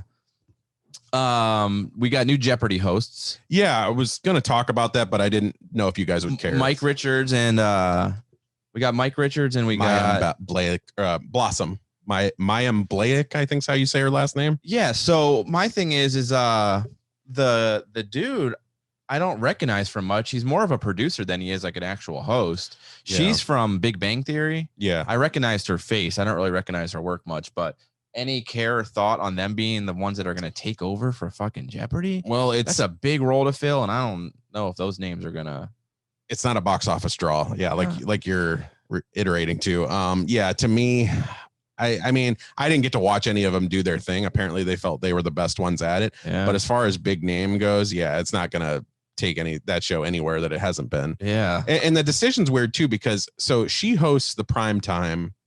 Yeah, so like there's two different shows. There's like the main show. Yeah. And then there's like a Jeopardy spinoff, like Jeopardy All-Stars or something. And they wanted to have two definitive hosts. I don't know. That's strange. I'm not super psyched. I don't think that that's going to be the same show anyways. But yeah. The other thing I had was I was just scrolling through looking for things to talk about. And I came across the BuzzFeed topic. And I was curious. One, it says on here, nip your boredom in the bud. Okay. Is that the saying, in the bud? I always thought it was nip it in the butt. Am I wrong? Isn't the saying you nip nip things it in the bud? in the bud? Yes. What does that mean? Like you're trimming plants, you nip things. God, I thought it was butt too. Didn't you think? I thought it was bud. Nip it in the butt. I thought I've been saying Oh, butt for years. I've been saying butt my whole life. No, it's you nip it. You in the knew bud. it was nip it in the bud? I knew it was nip it in This the bud. fucking English teacher. I didn't. So I found this thing. It said 22 movies you'll cure your boredom with. Oh God. In no time at all. And I want to see just a quick, no love, hate, anything. Say that one more time. 22 movies that will cure your boredom in no time at all. Oh, okay. So I just want a response of you've seen it, and if this is a movie that you would turn on voluntarily if you were bored. Okay. I'm going to go through the list. First one is Fear Street 1994 or any of the trilogy. Seen it? No, thank you. Jesse? I thought I enjoyed it a lot. Oh wait, this is a new Fear Street, Fear Street not the. 1994. Oh, I thought you were talking about the new trilogy on Netflix. I thought you were talking about the De Niro film. No, I haven't seen it. Okay. I enjoyed it a lot. I thought it was really good, actually. Palm Springs. Oh, I love it. Yeah. Yes. Haven't seen it. I actually just rewatched it last week. Yeah. Okay. Uncut Gems. Oh yeah. Yeah. Love it. Entertaining. Yeah. Good. Hamilton. I like it, but I wouldn't watch it. It's hard to sit there for 3 hours and want to watch that movie again. 2 hours and 40 minutes. Yeah. Yeah. Same thing. I saw it. I really liked it for what it was. Not something I would put on in the background for like boredom. Dirty Dancing. No. Watched it. Never would turn it on. I've for only seen it boredom, like so- once. I don't really remember it. Seen so it. I can't really speak to it, but I've seen it. I don't like it, and I usually get shit for it from all the girls. Birds of Prey. Yeah, I would watch it again. no, I do not enjoy that movie. Yeah, I had a fun time. The Matrix. Yes, the first one. Fuck The yeah. first one. First one. It yes. doesn't. The third one is bad, but even for boredom, I'll put it on in the background. But the first two, I can watch. I don't like the second one. Sorry to Bother You. I don't think I've seen Oh, I'm that. drawing a blank. I've seen this. What is it? It's Boot Riley's directorial debut, and I don't know. I've never seen it. Let me see. It's on Hulu. Is there a though. cover? I've not seen that movie. Sorry to. Yes. No. Yes. Yes. So you want to talk about crazy movies? This one will cure you of boredom. You will be sucked right Keith in. Stanfield. Yes. The Lovebirds. No. Haven't seen it. I don't know. I've seen I it, don't know if and that is. I It's would on say no. Netflix. It's not enough. The Old Guard. You're pulling a lot of stuff. That's I the haven't seen, Charlize Theron movie. No, I No? wouldn't though. I recommend haven't it. seen it. National Treasure. The first one? Yes. Yeah, I'd turn that on if I was bored. That's the one I had. I had that on the other day. It's one of the very few Nicolas Cage movies I enjoy. This one I think is an obvious. The Avengers. Yeah. Oh yeah. Obviously. Yeah. Not my Uh, first choice for MCU movies, though. Bill and Ted's Excellent Adventure. The first one. The OG. Not for boredom, because while I enjoy that movie, it does go very slow in parts. Yeah, I mean, if it's background noise, maybe, but not for I'm bored. I need something to entertain me. What about Clueless? Yes, I would. I don't think Alicia I've seen it. Alicia Silverstone. Silverstone. You've never seen Clueless? The best incest movie of all time. Wow. Luke Perry. No, Wow. it's not Luke Perry. What's that guy? What's his name? He talks about Luke Perry. What's the guy's name? I'm thinking. Well, Paul Rudd is the main guy. I was fucking thinking Paul Rudd. Clueless is like the I don't know why TV I show that said they Luke made the Perry. movie, right? We're moving on. Maybe not. I don't fucking They know. Parasite. talk about Luke Perry in the movie. No, They say no, fucking I know. laugh. Jason Priestley or Luke Perry. Parasite. So here's the thing. I enjoy the hell out of Parasite, but not for boredom. This is, we're talking boredom, and that's a no. I agree. Same thing. I Same. wouldn't. Yeah, great movie, but not something I'm just going to turn on just to watch. You got to be in the mood to watch that movie. You got to focus on it too. Like if you're bored, I feel like that's something that you kind of could turn on. You kind of Do some stuff. You pay attention. You don't. This is a whole movie in another language. You got to focus on it. I agree. Chinese chick is so hot. Run. The Korean. Yeah, the Korean chick. Run. Yes. Had a lot of fun, a lot of thrills in it. Same. I don't think I've seen Run. Me either. Sarah Paulson. This one we've talked about on the show before. The Platform. I think the same as Parasite with this. Yeah, I would go the same too. I while I like it, it's not enough to recommend it to kill boredom. I still have not seen it yet. It's good. It's on my list. This one I actually really loved. I can't remember what you guys thought about it, but I know we've talked about it on the show. I Care a Lot. Oh, yes and yes. I Care a Lot. About the senior home. She runs the like senior home assisted living scheme type thing and makes all the money. She's real rich. Never saw it. You never saw that? Bro, it's good. What is it for you? What would I score it? Yeah, well, like what would you recommend it for? Oh, absolutely. I think it's fantastic. I would too. It's one of the it's only like an hour and 40 and it sucks you in. It's good, bro. You got to watch that. I give it an 8 or a 9. I remember I gave it an 8. Yeah. Just never got around to seeing it. You got to watch it, man. The ending fucking. Yeah. Wow, the ending. Who are you rooting for by the end? I mean, are you on her side? I want to be. Yeah. Like they kind of make you feel like you want to be, but I mean, you shouldn't. It's one of those like anti-hero things. Like you want to love her even though you know you're not supposed to. And then the ending comes around and it like totally fucks you. Yeah. White Buffalo. Huh? The one you love that you're not supposed to. Yeah, dude. Great White Buffalo. Coco. Coco's a good movie for boredom, I think, just because it's so visually like boom. You could turn that on, pay attention, not pay attention. It's fun here and there. I like Coco a lot. I'll say yes because to cure boredom, you're paying attention. So yes. Yeah. That's a fun movie. Yeah. Last but not least, Mamma Mia. God, no. Fuck Mamma Mia. Yeah. Oh, it's not last but not least. I lied. I hate that movie. I hate both of them. I like the second one more than the first one, but I don't like those movies. Mamma Mia. What about Shrek? Here we go. Oh, fuck yeah. Shrek? Mm-hmm. Yeah, it's 90 minutes in and out. Yeah. Shrek never gets old, man. I love I don't Shrek. like the other ones. I like the first one. I don't You remember don't like Shrek 2? I don't remember the last time I watched Shrek. All I remember is not the gun drop buttons. Not the gun drop buttons. I don't remember the last time I turned that movie on. It's not bad, but I wouldn't just turn on Shrek to watch. Shrek 1 and 2, I think, are both great films. Puss I in don't Boots like the is rest so of boring. them. Yeah, the rest of them, not for me, but 1 and 2, that end scene when he's riding in to save her and they're playing I Need a Hero with the giant Gingy and all that. Oh, it's so good. Yeah, I don't know. I never really got super into that one. All right. The real not, but least, I don't know. Yeah, I get it. Last, whatever it's called. Is 13 going on 30? No. And I don't like that movie. Like a lot of girls. That's a girl movie. Did you see that in the theater? I actually saw that in the theater. No, that was 2004. That was Did you way get laid before. afterwards? That was before you saw movies? Yeah. Well, that was before I In the reviewed theater? movies. So you didn't go? No. Dang. I did, actually. Good. Good for you. At least it worked out. It worked out in my favor. Date night? So yeah, it was a Yeah. date night movie. There's no other way I was going to see that fucking movie. It's a girl movie. Yeah, get the fuck out of here. You don't like that movie? I don't hate it, but That seems like a type of movie where you'd be like, no, I really like that movie. No, I don't hate it, but it's definitely not a movie I would have went and saw on my own, and it's not a movie I've turned on just to watch. But here's swore that was a Ryan movie. You said you saw Clueless, right? I loved Clueless. Clueless is definitely a girl's movie, but I enjoy it. But Clueless is good. I know. I enjoy Clueless. Yeah. Clueless is really good. Yeah. And I know why you like it. Because of her best friend. Oh, Stacey Dash. Yeah. But she's nuttier than cat shit now, man. Yeah. She's fucking crazy. She sure is. Oh my God. So hot. That's all we got for this one. Let's do a very quick Let's Get Social because it's very short and Jesse's got quite a few sports. So we'll do social real quick. It is July 20th, 1969, and man is about to land on the moon. Freedom itself was attacked this morning by a faceless coward, and freedom will be defended. I did not have sexual relations with that woman. That's the way the news goes. You good? How is that possible? What's that? Like how? So if he's faceless, like, is that like one of those statues that doesn't have the faces? They're fucking creepy. It's like Bloodsport. He had like no face with his mask on. teeth. What a weird mask, man. Yeah, That was dope teeth though. He looked like Alien. He did. Let's get social. So this was quickly talked about kind of in the beginning with Jesse going back to school and everything. California teachers are going to be now required to wear masks unless you decide to not get the virus. Unless you decide. Sorry.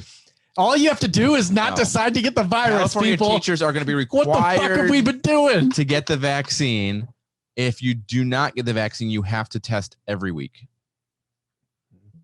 That sucks. Sucks for them. So I guess I don't know. Hopefully that will force people to get the virus. We've been doing the You same mean the thing. vaccine? Whatever. I don't know. Fucking one or the other. So whenever we don't have a case that comes into, I had one of these bad boys. I know. You have one beer. Finally hit me. Whenever we don't have a case that comes into our campus, anybody who's vaccinated does not have to get tested. I still do once a week on my own choice. But anybody who's not vaccinated has to get tested twice a week. All right. That's all for COVID because I just don't want to fucking talk about it, honestly. But I do have another BuzzFeed because that was what my movie boredom list was from BuzzFeed. And this one is 33 things, and we don't have to go through all of them. I'll kind of skip through depending. Let's do it. 33 things literally everyone thought were completely normal when they were in high school that definitely were not. Oh, We can do 33, just yes or no. All if right, you did let's it. hit 'em up. Oh God. No explanation. Running a mile and immediately going to math class. So the fact that we had like gym class No. and you had to get super wet and sweaty and like participate, and then you'd go sit in a classroom. I And never fucking, ran a fucking mile. We had to do. Oh, we did for sure. I mean, I ran a mile in gym class. Being but super fit, being like physically active in gym class and getting sweaty, and then having to go sit in a classroom with like 30 other people and Yes, I feeling get gross. that. I Yes. mean, yes. that's fucking gross. Yeah. The competition to say how sleep deprived you were. So how we all thought it was cool in high school to like, oh man, I only got 2 hours of sleep last night. And we thought that was like a cool thing. I did not do that. I No? was always an Yes. 8 hours guy my whole life. Yes. Munching on cough drops like your life depended on it. Yes. Because I used to love the cherries. No? No. Oh yeah, I did too. I ate those things like candy, man. You ever get like the side of your mouth? It Yep, gets that like a feeling. raw and like numb. Yeah. Asking permission for bodily functions. Yeah, you had to do that. Yeah. Yeah. That's weird though. I'd like to go to the bathroom, please. Yeah. I just piss in my seat. I'm like, if you don't let me, I'm pissing in my seat. Oh, you were one of those. I'd call you on. I'd be like, fucking go for it. I would. Pee in your seat. I'd fucking piss right there. Right out of my butt. The start time being so early. Going to school was fucking early and actually showing up. But what time was your start time? I think like 7:15 was mine. Holy shit. Oh, Dude, mine was 8:20. Yeah, I don't know. I was 7:45. I don't know. When'd you get out of It was school? early though. I was just like 8:20 to 3:30. We got out at 2. Oh yeah, I'd much rather get out at 3:30 and sleep in an Oh extra yeah, hour. no, we were out at 2:15. wow. Hey, what was yours, Chris? 8 to 3:20. Oh, Yeah, we're we're about about the in same. high school. Yeah.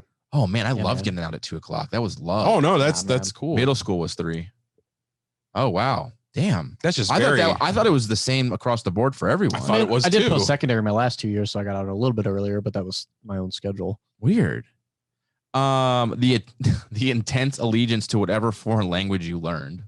No. No, I Didn't learned care. Chinese and I didn't give a fuck about it. Spanish, and I let it go. Yep. Those kids who would scream every single time the lights dimmed. Yeah, that always happened. Really? No. If the power went out or something, everybody's like, ah! I'm like, shut the fuck up. That shit still happens. Our power goes out like 4 times a year. I don't recall that. We definitely didn't have this when I was in school. It must have come after. Everyone wheeling around literal luggage in the hallways, like kids using rolling backpacks. Was that a thing? No, we didn't have that either. That must be new. I didn't have that, but I will say this. I carried my books around in a Papa John's pizza bag that they deliver the pizza to you with. That's fantastic. Yeah. I got major deja vu right now. I swear to God, we've had this question and conversation before. No.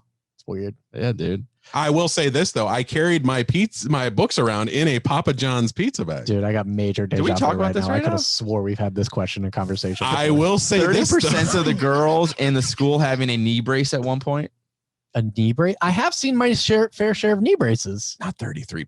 30%. No, not 30% that of the many. girls in the I might have school. seen like 3. Couple. Watching some incredibly depressing movie and then immediately going to play badminton or something. I watched Schindler's List and then had to go to gym. Yeah, that's something that happened. We had to watch Where the Red Fern Grows, and then a girl threw up all over her desk while the movie was going on. Because of the movie? Yeah. Or What's the most fucked up movie I ever watched in school? have you ever watched something that made you throw up? No. I've never been triggered to vomit by sight. And the Red Fern Grows, isn't it like the entrails of like a dog or something get torn out? Yes. Yeah, when that no happened, idea. she threw up all over the desk. Like I'm fucking like her whole desk, bro. Yeah. And also in history class in 7th grade, a girl had her period for the first time while she was sitting at her desk, and she had white pants on, and I felt awful for her. And I remember her name. I will not say it, but man, I felt so bad for her, man. Like, what an awful experience to have to get up in the middle of class and just we had this not knowing once around the world thing. And you had like all different people from different walks of life would come into the school. So like you had things that were like professions. So you had like chefs and firefighters and all this other stuff. But then you also had like progressive things like, you know, a gay guy would come in or like a trans person or whatever. And this person had come in. It was a man who transitioned to a woman. He was like 70 years old. Same deep voice and everything, but the long hair. He was talking about how after they had their surgery done, they had a large discharge of blood. While this is happening, I took a drink of my Powerade, and it was a red Powerade, and my buddy leaned up behind me and was like, "That's that vagina juice, bruh." And that was the only time I've almost thrown up in high school. God. Looking back, it was fucking hilarious, but... Did you ever get sick at high school? Yes. Did you ever get sick and like have to go to the bathroom and throw up before? No. I got hypnotized. What the fuck? Did you ever have like the flu at school or like diarrhea at school? I got like, hypnotized on stage, and I went in the bathroom and threw up. Okay, outside of being hypnotized. I've thrown up Ever at get like sick? track practice, but I never threw up from being sick. Yeah. I don't think I ever had that. That's the only time. And I hypnotized. That's wild. I don't puke often, so that's what was weird about it. Yeah. What the fuck? He did one of those things on like, you're going to fall asleep and you're going to do this and blah, blah, blah. And then like I ran off stage in front of the whole school and fucking threw up in the bathroom. What? Because he said, you're going to taste, what do you say? Rotten flesh or something like that. And so when I woke up, I was like, oh, fuck. And I ran to the bathroom. Oh, weird. They're telling you everyone would be rolling at the Sweet 16s you were going to. I only had Dare in elementary school. Is Dare still a thing? No, because it doesn't work. It was elementary. It's not really a thing anymore. Do you guys don't have that? They've done studies, and Dare causes more people to do drugs than it does prevent it. We were talking about that not long ago. I'm like, I don't think Dare worked. Counterintuitive. And you're like educating people on the drugs. Then How, like, well, I how wanna try often that. were you offered drugs from somebody you didn't know in high school, though, either? I don't think I've ever been offered drugs, but on times. vacation outside of this country, I have been. I could count on one hand in my entire life I've been offered drugs by I had someone. one guy in high school who came up to me and asked me if I wanted to buy some weed. And I was like, nah, man, I don't smoke. He was like, cool, and walked away. Yeah. I've never been pressured for Yeah. drugs. I've never been offered drugs other than like close friends who Right. I already knew did drugs. Who were like, hey, Right. man, you want to try this? And then it was always cool if I said no. No random person just like, no random person's giving away their drugs. Yeah. Like people who are like, well, you got to check your candy because they're going to sneak drugs into your kids' No. candy. Nobody's giving away your fucking drugs. Well, let's throw weed off the table. Anything else? Did you ever get like asked? I'm not I've about never in been general. offered I've never- any hard drugs. Yeah, in my no life. one has come up to me and just said, You want to smoke some crack with Yeah. me, man. I mean, I've been on Guy vacation. offered me heroin. Did they? Yeah. Crack with me, man. I said my exact words were "fuck no, get that the fuck away from Yeah, me." dude. Fuck that I've shit. never been offered any hard drugs, pills, anything like that. I Weed, walked one in time. on an ex-best friend or an ex-very good friend who I don't talk to because of the situation. I walked in on him cutting a brick of cocaine in his living room. Ooh. And I walked out and never spoke to him again. Yeah. I was so fucking creeped out. I was like, what the fuck, bro?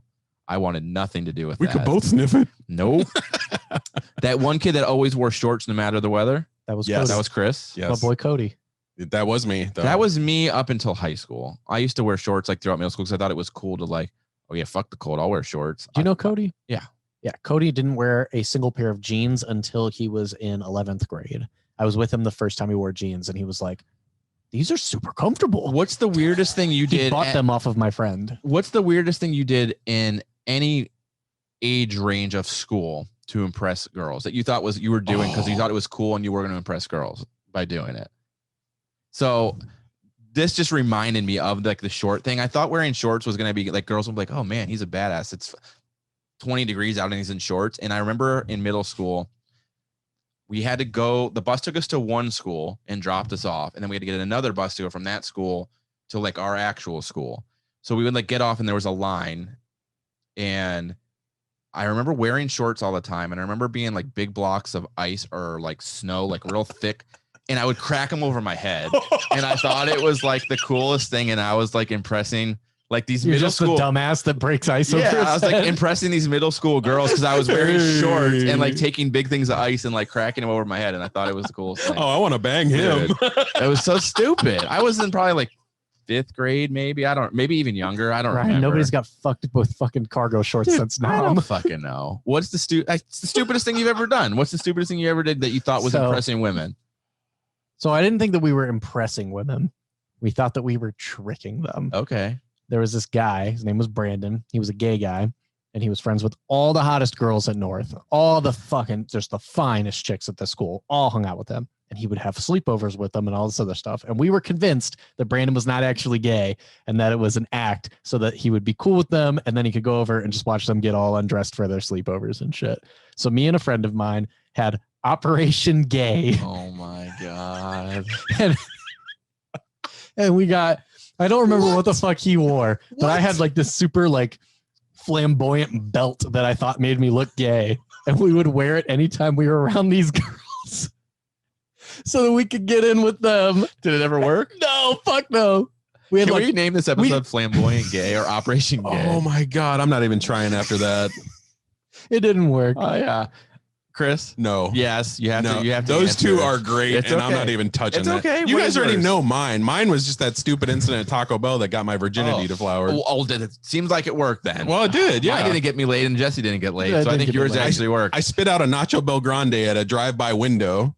I don't think this one's on. Oh, I don't know. I haven't actually read this list, but Jesse's flamboyant belt one reminded me of this, and I don't know if it's on the list. Did you guys have the kids in school who thought it was really cool to wear the belt that was way too long and it would like dangle down their leg? That was past my time. No. Did you ever have that? No, Remember we when like the woven belts were cool? It's like a it was 90s like thing. weave. It was Yes. weave, and the people would buy them way too big. Yeah. So when they tied it, it would just be like a big thing, like dangling down We their leg. Like it had- was So like that was an big- intentional trend? Yeah. Oh. You didn't have that? I remember that, but I don't.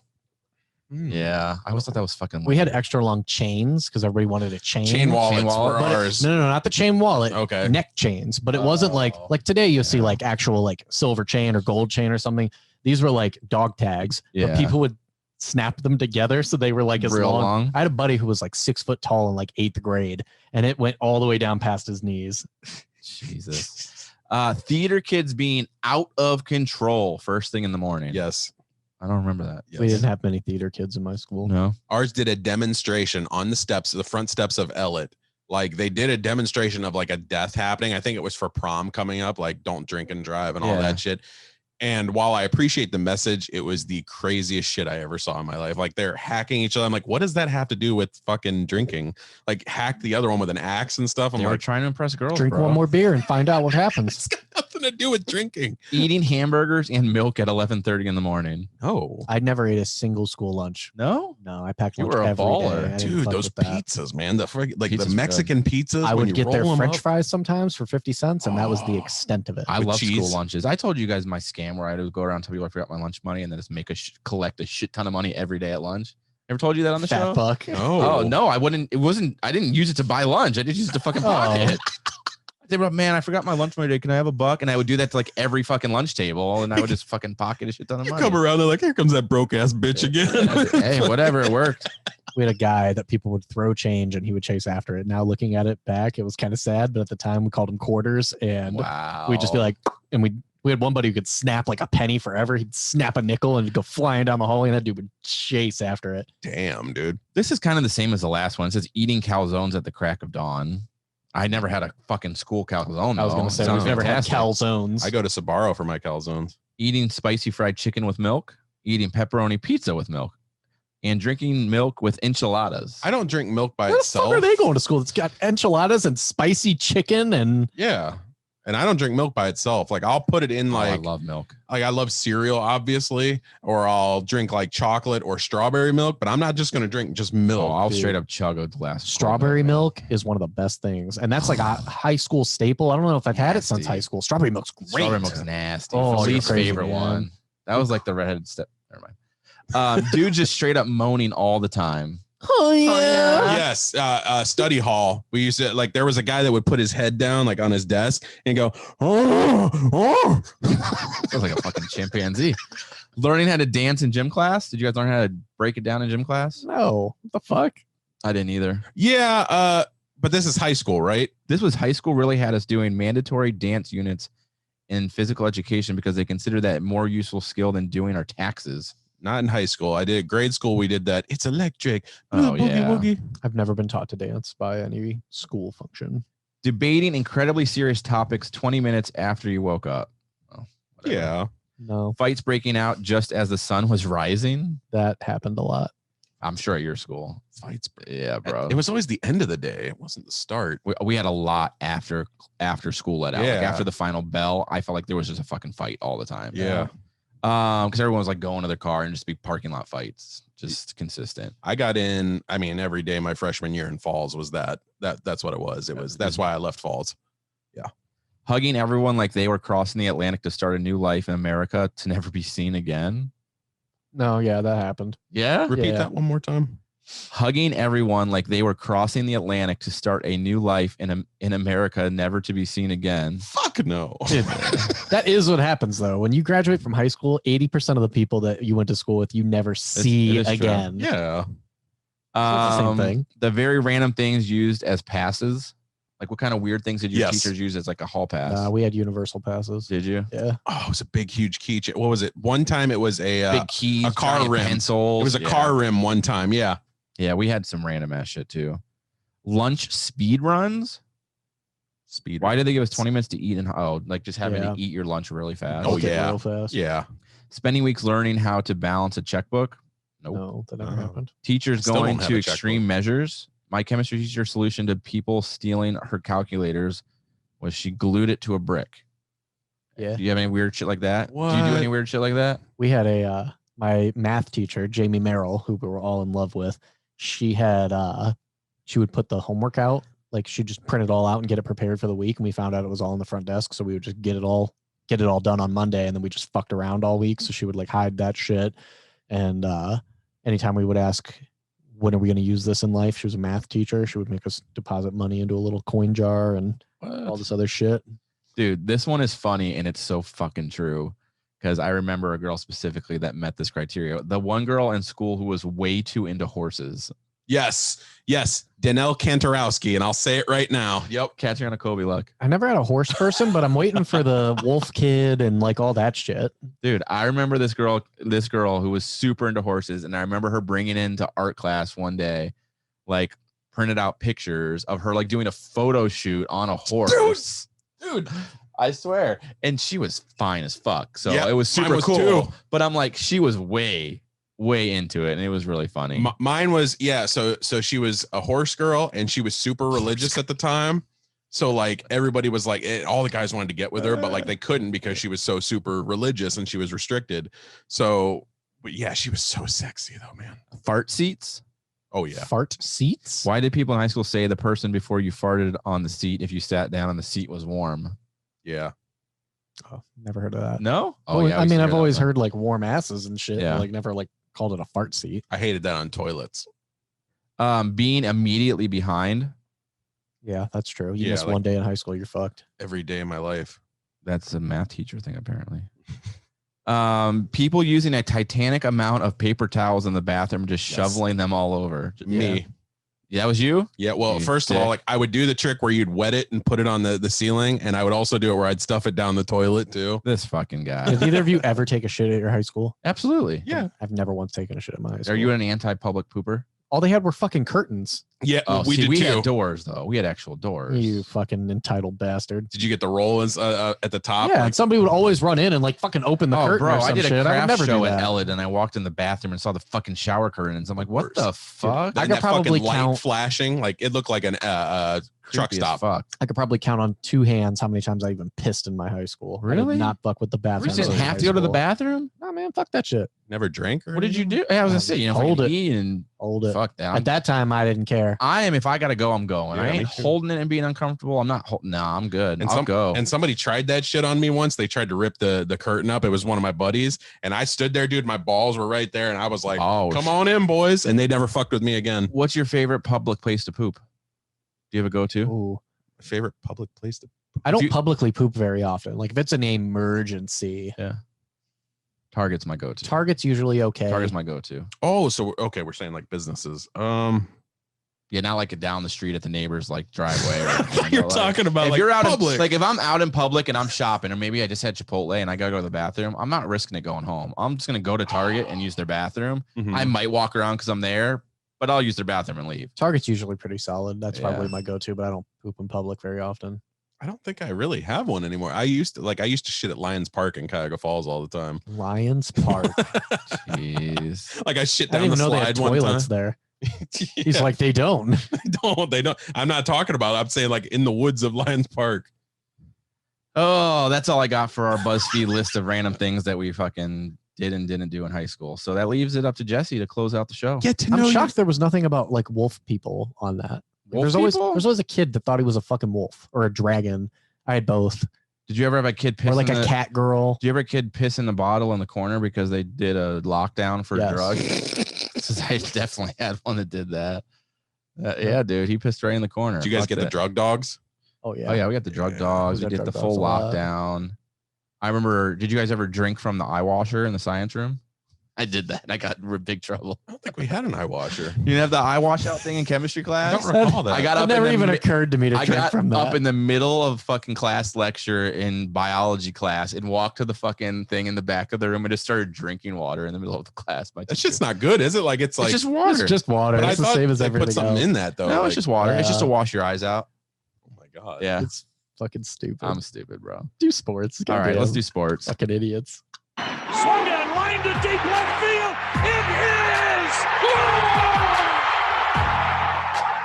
45-40. Run, William, run! 20, 50. Iguodala to Curry, back to Iguodala. Up for the layup. Oh, blocked by James. LeBron James with the This is locker room What's talk. going on in the wide world of sports? I don't even know because I closed my notes. Oh, dang, bro.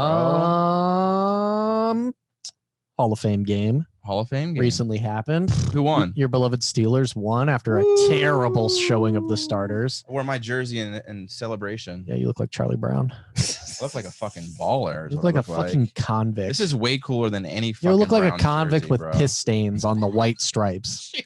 This is badass. You guys are terrible. You have fucking Mike Wallace jersey. That's even worse. Like I of all borrowed the it. of all the fucking jerseys It's not to even have, mine. whose is it? I borrowed it. Is it Sandman's? No. Shame on Sandman for your having boy- a Mike Wallace It's your jersey. boy Ken's. Is it Ken's? Ken brought it over to drop it off just to fuck with you. Shame on Ken But for you don't- having a Mike Wallace jersey. You don't give him more credit for the obscure players. That's what I love. God no, Like- not when they're not good ever. I give him enough credit that he listened to the show to know that I love the Bumblebee jersey and that you hate it and that he was willing to drop it off at my house to wear it Of just all to fuck with you. of all the That's Steelers fantastic. wide receivers in recent history, you could have Hines Ward, you could have Santonio, you could have Juju, you could have Antonio, you could have all these great guys. You could Randall have L. Mike Wallace. All he could do was run straight. He fucking sucked. Mike Wallace is trash. I'm gonna get you a Cordell Stewart jersey. But anyways, Steelers pulled out the win. Cowboys had a much better first half. How many wins have the Um, Browns got so far this year? We haven't fucking played yet, so you got 0. We're up 1. we have 0 losses too. Bitch. We're the See worst how team long in the that NFL, lasts. baby. Yeah, That's you right.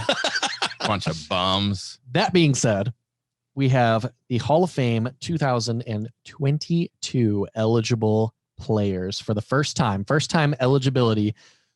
I want to know from you guys whether or not you think these guys eventually get in at all. And if so, are they first ballot Hall of Famers? So of the people who are eligible, Anquan Bolden, No. Chad Greenway, Yes. No. Andre Johnson, Yes. Yes, not first ballot. Mario Are Williams. these only first ballot? No. Whether they'll get in and if they will get in. Okay, I agree with first Chris. ballot. He'll get in, but not first ballot. Mario Williams, Yes. Not first ballot.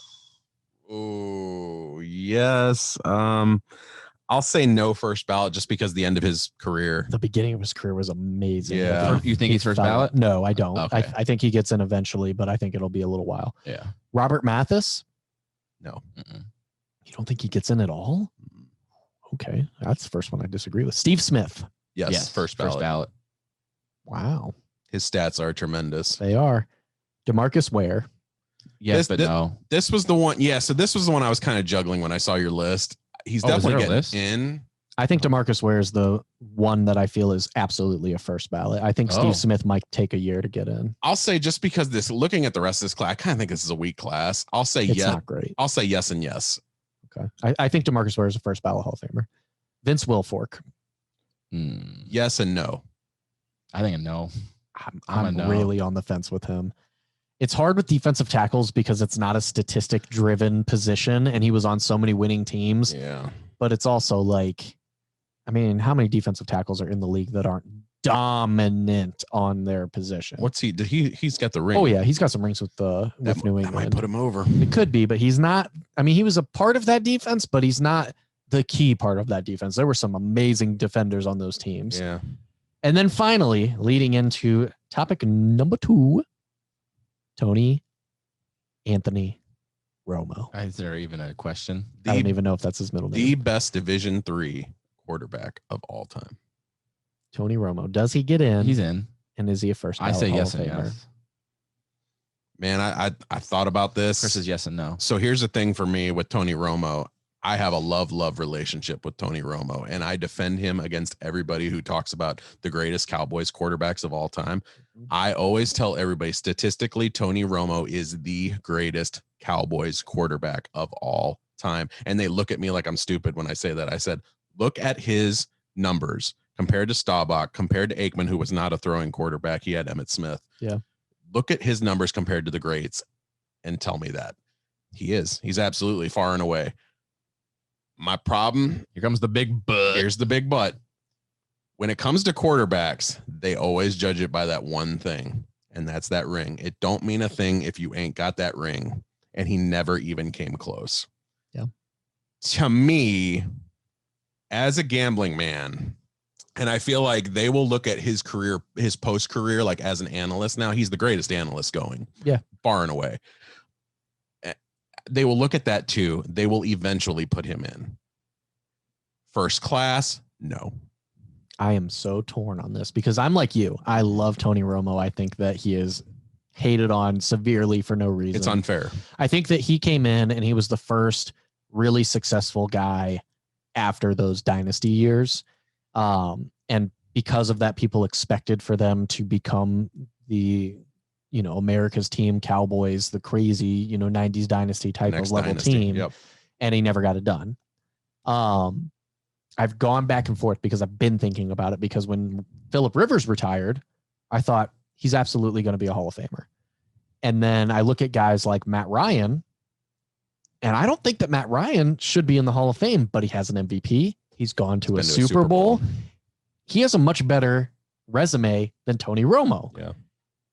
For me, I don't know. I think that he's more of a Ring of Honor guy. I wouldn't be shocked if he got in down the line. He's definitely not a first ballot guy. That would floor me if that happened. Me too. I would be mad, I think, if he got a first ballot Hall of Fame, because I feel like that is diluting what it is to be a Hall of Famer. I guess you have to look at who's left who has not been voted through yet. So like who's hanging on the edge of their third or fourth, possible enshrinement. Are there like a Zach Thomas or somebody like that who's definitely deserving, who has not gotten in for years? And that's criminal. Are there non-ring holding quarterbacks in the Hall of Fame? Non-ring. Dan Marino, Warren Moon. But those are tremendous exceptions. I just think of the name Romo. Yeah. I think Romo, you think of that. I don't know. That's a well-known. Like you hear Romo, you know who that is. I think his name Jay has Cutler. satisfied. Who? So is Jay Cutler. The thing is, I don't think as much as Romo though. Statistically, he's not on the level of Marino, but he has more statistics than Warren Moon does. He's a better statistic quarterback than Warren Moon ever was. Yeah. Different eras though also. And I mean, he also was in that transition though. He went from that rushing into the passing league. And I think that this Hall of Fame class is like the last class that we'll have seen that with. The Peyton Mannings, the Drew Brees, the Tom Bradys, these guys who have been around for, a dozen years or more at this point. That was the last true bastion of it. Hard-nosed football that people always love to reminisce about, How do I? Those early years with DeMarco Murray and stuff, those were the rushing years, and the Darren McFadden and all that other stuff. Like, I think that Romo definitely had a great career. I think that if he did get in, I wouldn't be upset by it. I just don't see him as a first ballot guy. I don't either. I would be surprised. To me, it's so tough because, like I said, had he even just gone to a Super Bowl, even if he got killed, like the Cowboys lost by 40 points. Yeah. I think you'd still have that though. You'd say, well, he's been to one though. He won an NFC championship and that's good enough for me. How many playoff victories does he have? 2.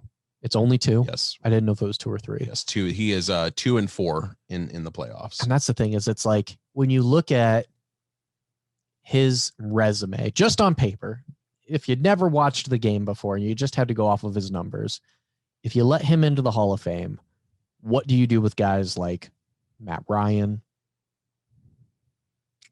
maybe half of Cam Newton's career, Andy Dalton, though? Andy Dalton has almost an identical resume. Even Phillip Rivers, I think, is on the cusp. I don't think he's a first ballot guy, but I think eventually he will he'll be in there just because of longevity's sake. I agree with you on the Ryan debate for sure. Matt Ryan, I think, is the closest one that gives me the issues. But I mean, Andy Dalton, I think, had a lot of years of winning seasons, middle of the road seasons, just like Romo. Made it to the playoffs. He only has like 2 or 3 playoff victories. They're very similar on paper. Oh, and he's even he's in a much more difficult division. And I don't think Andy Dalton should ever sniff the Hall of Fame. You're going to hate this comment. Romo played against 2 giant Super Bowl winning squads. That's true. Well, and he played against the Eagles, which were a dynasty at that time, going to 3 straight NFC championships, including 1 Super Bowl. Andy Dalton played against the Pittsburgh Steelers and the Ravens also. I'm just saying, like, it's not, I don't know. That argument to me is not as cut and dry. What are you trying to say about the Steelers? Well, they won Super Bowls. I mean, I would say that Andy Dalton's faced 2. They sure Andy Dalton has he's faced 2. I won't say dynasty because they're not. It wasn't as consistent as that, but throughout his career, he has gone against top 5 defenses against the Ravens and the Steelers sporadically throughout his career, in his entire career for the most part. The biggest difference that I see among them, though, Romo, when he's played, has never had a bad year. Oh, and I'm not saying that they're the same player. Andy Romo's Dalton, absolutely when better. he's played, has had some miserable fucking years. And Romo is 100 times better than Andy Dalton. I'm not arguing that. That's not my point. I'm just saying eligibility. If you have to look at just the numbers of what it is, if you never seen either of them play, you would be hard pressed to find a huge difference between them. When I think Hall of Fame, I think that the Hall of Fame is for the elite of the elite. I don't like that there is a minimum of people that have to get in every year now. That bothers me. I think that there should be, if there's one guy that's worthy, one guy gets in. Mm-hmm. Like, I don't believe in, well, we got to get 5 guys. So let's just say, Joe Hayden, he retired. Let's get him in there. That's all for autographs and weekend purposes and shit like that. Yeah. And I think that dilutes it a little bit, Very much. The quarterback position is one where not a lot of guys get into that unless you are an all-time great. I agree. And I don't know if Tony Romo crosses that threshold enough to get that done. I always said that there were 2 Cowboys to me who I wanted to win a ring more than anybody in the history of our franchise. And that was Jason Witten and that was Tony Romo. And they're best friends. And I feel like the fact that they never won 1 ring is the most criminally unfair thing that has ever happened to our franchise. Jason Witten will be in the Hall of Fame for sure. Oh, he should be. Yeah, he'll be a first ballot guy. He's a top 20 tight end to me for sure. Yeah, I think he might even be higher than that. I don't think top 10. Tight end's just such a hard position to be able to be like. I mean, he's got the stats. Look, who's better than him? You got Tony G. Yeah. You got Gronk. You've got Kelsey. You've got Jimmy Graham had some elite years, but he pittered off. I don't think Jimmy Graham's better than Witten. Yeah. I mean, you've got Ozzie. You've got the old time guys like Ozzie Newsome, Sharon Sharp. He's probably top 10. I'd say he's in there between 8 and 10 somewhere. Mm-hmm. And that's just off the top of my head, but I'd say, yeah, that's about right. Moving on. Speaking of our Cowboys, your Cowboys, not our Cowboys. Hey, I got some fantasy stock in these boys. Couch just got a little warmer, huh? Got some fantasy stock in them. Hard Knocks on HBO. Have you seen it? Did you watch the first episode? Fucking absolutely. What'd you think? Loved it. Was very entertained, and not just as a fan perspective. I felt like it was legitimately entertaining episode, and this is going to be a fun season. To me, the introductions were a little strange. Like it seemed like right off the bat, it was like an episode that had already been running. Like this was the second episode. It felt like they didn't bring us into the what's on the line going into the season. They kind of mentioned it in passing, but they didn't really talk about last season being a abysmal failure that it was. They hinted at it, but they didn't really express how big of a disappointment that was. They said this is redemption, but what does that mean for people who don't know what that means? So like non-Cowboy fans, I'm sure they know that we sucked last year, but they don't know how truly bad we sucked last year. You're talking about the Browns? No. Didn't we beat you? Oh yeah. The Browns smoked us too. Shut the fuck up over there with that. Browns whooped our ass, as did the Steelers. There's a great highlight of us getting a fumble on Zeke in that. That episode. Yeah, the one where that was the first time that he tripped up, and then from there it was 3 out of 4 games. Yep. I enjoyed it. It was a great first episode. I love Dak and Zeke, man. They're best friends too, and they're so fun to watch. There's a lot of charisma between both of them, and I'm personally rooting for Dak Prescott this year. I feel like to go through that kind of surgery, that life-altering surgery. Mm-hmm. I mean, how can you not be rooting for this guy? I was so pissed off not only when he went down, but to see people making jokes about it. I feel like there's a time and a place for everything, and that's so fucking classless. So I don't understand why you wouldn't want the best for a guy like that to do better. Who would even do such a thing? Right. So Philly fans, they're fucking soulless. But yeah, I enjoyed the first episode, man. Once they got to Canton, though, I was like, it's all downhill from here. And I'm just going to kind of skim it and watch a little bit here and there. I mean, to be fair, none of your starters played and you held them in the first half. Micah looked badass. I mean, Micah Parsons is going to be a revolution.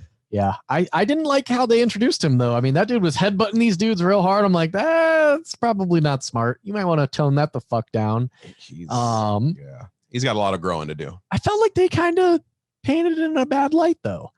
They kind of made it seem like there was a little bit of team drama going on between Dak and the coaches, and between his injury and taking him out and everything. I felt like they portrayed it in a way where they were trying to get an angle of team drama. They need drama, dude. And I know that they have to have that, but like, I didn't like that. I felt like that kind of made it seem like there was some negativity going on in camp, and didn't really focus so much on his comeback as much as it was.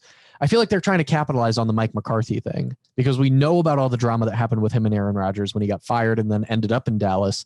And to see that, I think that they kind of were like, well, we can kind of bounce off of this. People are familiar with it, and we can create a villain in this show, because Mike McCarthy is not likable in this episode, I didn't think. And the thing is, Dak knows, like, he knows why he's put out. He's biting his lip over the whole thing, but he knows why. It's like, dude, if you get injured in training camp, you are worth nothing to this team. So like, sit your ass out. We threw you for whatever it was, that first possession during the first day. They threw him. Second day, they said, nope, that's it. He was up to like a 575, whatever their metric was for their usage. And I love the Austin Powers mojo metaphor. Yeah. Where he talked about everything's going to be a mojo play and everything's mojo. But you're right about McCarthy, though. He doesn't come across in the best light in this episode to me.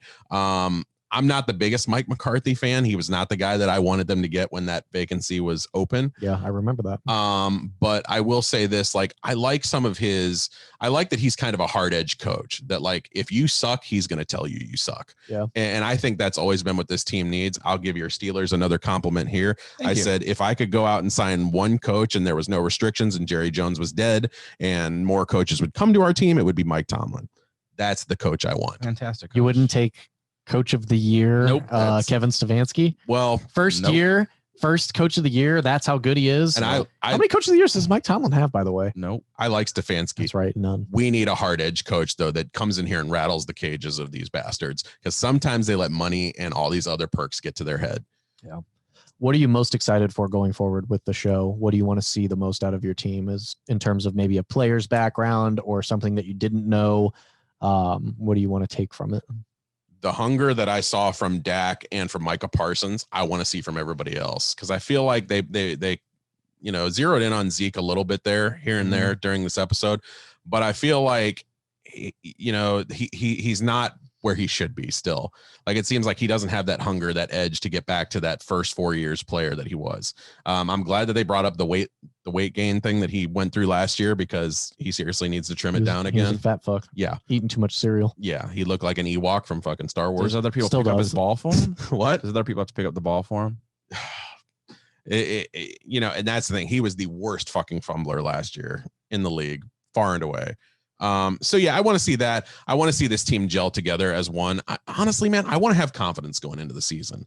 You know, I picked us to win the division. I picked us to win a playoff game. I want to have that edge where I'm like, we are far and away one of the top 3 best teams in the NFC. Yeah. Yeah, I think the thing that I want to see the most is CeeDee Lamb and Amari Cooper. I don't know a lot about them. No, Amari, yeah. Yeah, Amari wasn't in at all, and CeeDee they showed only a few times, but they didn't reference him at all. And CeeDee is supposedly taking this next step into becoming your guys' number 1 wide receiver. Yeah, he will be. You know, highly drafted. Amari has been great since he went to Dallas. I have him in all of my fantasy leagues for the most part. I love Amari. So I just kind of want to see the dynamic of that. And I'm hoping CeeDee doesn't take over because your boy needs to win some championships back to back. So, yeah. But moving on from there, football is done. I have a little bit of bragging to do because nobody in the world believed in my United States after they lost a couple of little prelim games. Oh, we're going to go in. We're going to lose to some teams that... Hold on a second now. You were going pretty hard on them too for those prelim games. I was. But what did I say? I said that they're going to have enough talent to overcome and win the gold. And was it pretty? No. But we went in there with 1 star and a couple of C-list Captain Boomerang looking motherfuckers. Who was the star? Kevin Durant. Fuck you. You went with a yeah. He's a fucking bum. I fucking hate him, but he is the star. No, I'm saying Devin Booker. Fuck you. Well, you know, I'd put Dame over Devin Booker right now still too. Oh, Dame is a better player than Devin Booker. But I'm just saying, this was not the greatest team they could have put together. Obviously. There's no Harden. There's no LeBron. There's no AD. There's no any great center. I mean, they could have put together a much better team. And yet we still pulled it out. So a lot of people were telling me that I was stupid. I've got people telling me that the world is catching up to us in basketball and that they'll take over as the main basketball like commissioner superstar. Paid them off. They got paid off. He was like, "You're not gonna fucking let us fucking lose this game in the Olympics." Nobody is worried about that. That guy looks like a penis with ears. Yeah, he does. Adam Silver. Yeah, Adam Silver is a great commissioner. He paid them off, bro. So yeah, just tooting my own little horn there a little bit. Never doubt the sports scholar, the Jesse Young from Sports Illustrated. I know all. Can we talk about it for a second though? Yeah, let's talk about it. To me, I think it's great for America. The problem though is that we need to get back on that 4-year promise. To me, I agree. Do people really care that we won the Olympics? No, because honestly? it's expected to win so often. Yeah, but we care when we lose. Yeah, but like, what does it gain for us? I know this sounds stupid. Like, what does it matter? We're the best in the world. It's embarrassing if you don't. We're the number 1 in gold fucking medals. I know we got like 38 gold medals. But like, if Russia was number 1 in gold medals, we would be very upset and we'd be much more patriotic about our United States sports. Yeah. I guarantee that. Let's say this. It's a bigger story if we lose than it is if we win. Yeah. Every so often you get a couple of years where the Olympics really catches people.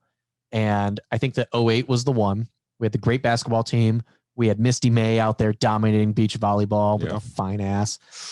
You had Michael Phelps dominating swimming. I mean, you were sweeping through these Olympics. I mean, people even thought that Tyson Gay might be able to take over Usain Bolt. He didn't, but it was fun to watch. Usain is the greatest runner. But now we've kind of lost those names. You don't really have anybody that's incredible like that. Yeah.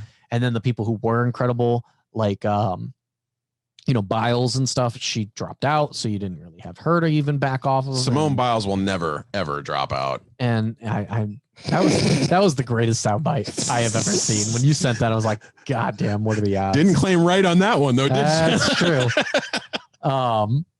So I think that we just have to find that team. Like even U.S. women's soccer is starting to they're aging out. Those guys, they're not going to be around anymore moving forward for the next Olympics. So you need another person to rally behind to really get people interested. And this just wasn't the year for that. But I do think that there's going to be more interest that comes around. You just need to get some kind of obscure sport that people can see a dominance in, that going in, you're going to watch them and they should win. And it's not basketball. Be honest. How much of the Olympics in total did you watch? I did not watch a single bit of the Olympics. I saw some rowing at a bar and that was it. That's the point I was trying to make. Like, do people really care? I did not turn on once.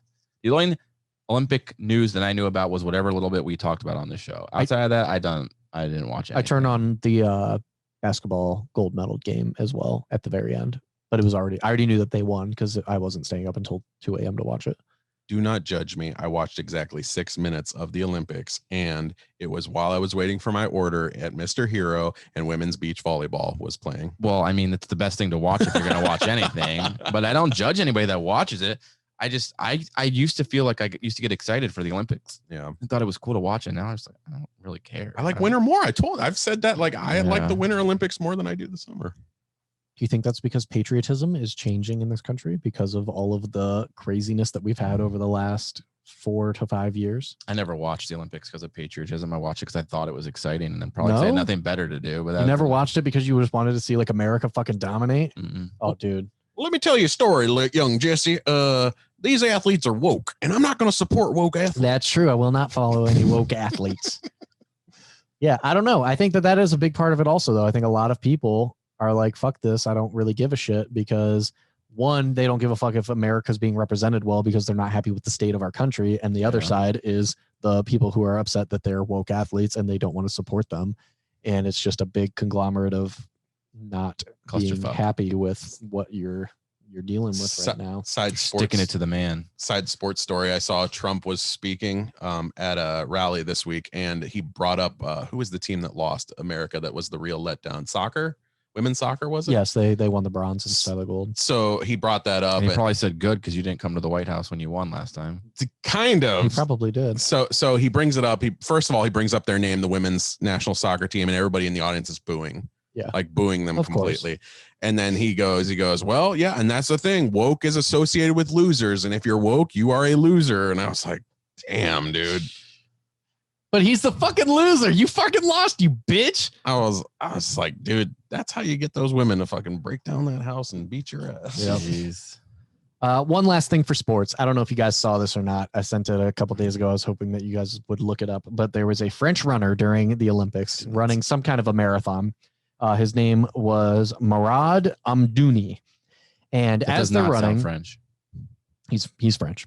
And as they're running, there's this giant conglomerate. It's at the very beginning of the race. They have the table of water out. So people are running by and they're grabbing their water. They drink it real quick and they throw it off to the side and they keep going. And what he did was he put his hand out and he claims that he was tired.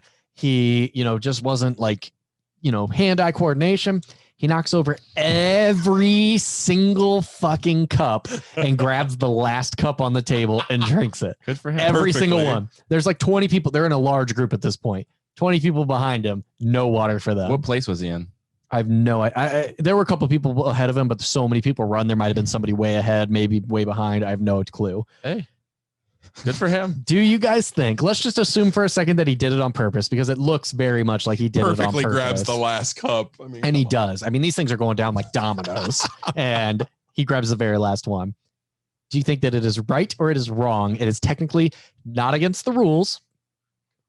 Hey, what do you think? Good for him, man. It's the Olympics. Competition's steep. You got to do what you got to do to win. It's not illegal. That was going to be my point. Yeah, it's not illegal until they say something about it. There's nothing they can do. Dude's savage. Good for him. Some people will look at it as, wow, that's really smart. And some people will look at it as, wow, that's really coward. Yeah. No, as a 4-year track and field runner, I thought that it was fantastic. I thought that's great. If there's nothing against the rules, like I am all for finding loopholes and bending rules if you are not breaking them. If you are not cheating, like the year that the Patriots were facing the Ravens and they lined up their linemen in weird ways and didn't announce who was eligible or not, and they had no idea who to guard. That wasn't in the rule book. They changed the rule the next year. They've never broken that rule since. I thought that was fantastic. Yeah, they've got 4 years to change the rule book. If you knock over the water, you're going to get a freaking time stamp or whatever. They're going to add 10 seconds to your score or whatever. Yeah, I thought it was fantastic. Fuck that guy. It's awesome. There's a ton of people that are butthurt by it, but that dude, he just and then grabbed that last one. I mean, it was the most perfectly executed. If he was thing. American, everybody would be like, hoorah. But he was French, so they said, fuck that guy. That's exactly and it. The thing that people aren't realizing too is all of these people have their own water bottles throughout the race as well. It's courtesy water. This is courtesy water. Throughout the race, you have your own water that you are trained to identify, grab, drink, and then hand back off during the race. That's like part of your training. They shouldn't be getting the courtesy water anyways. And And this is just like free water for everybody. So these people all got water. That's on eventually. purpose. It was great. You find It's it? great. Did he send a link? That's so on purpose. I didn't see it. You want me to put it up here? Yeah, let's see show it.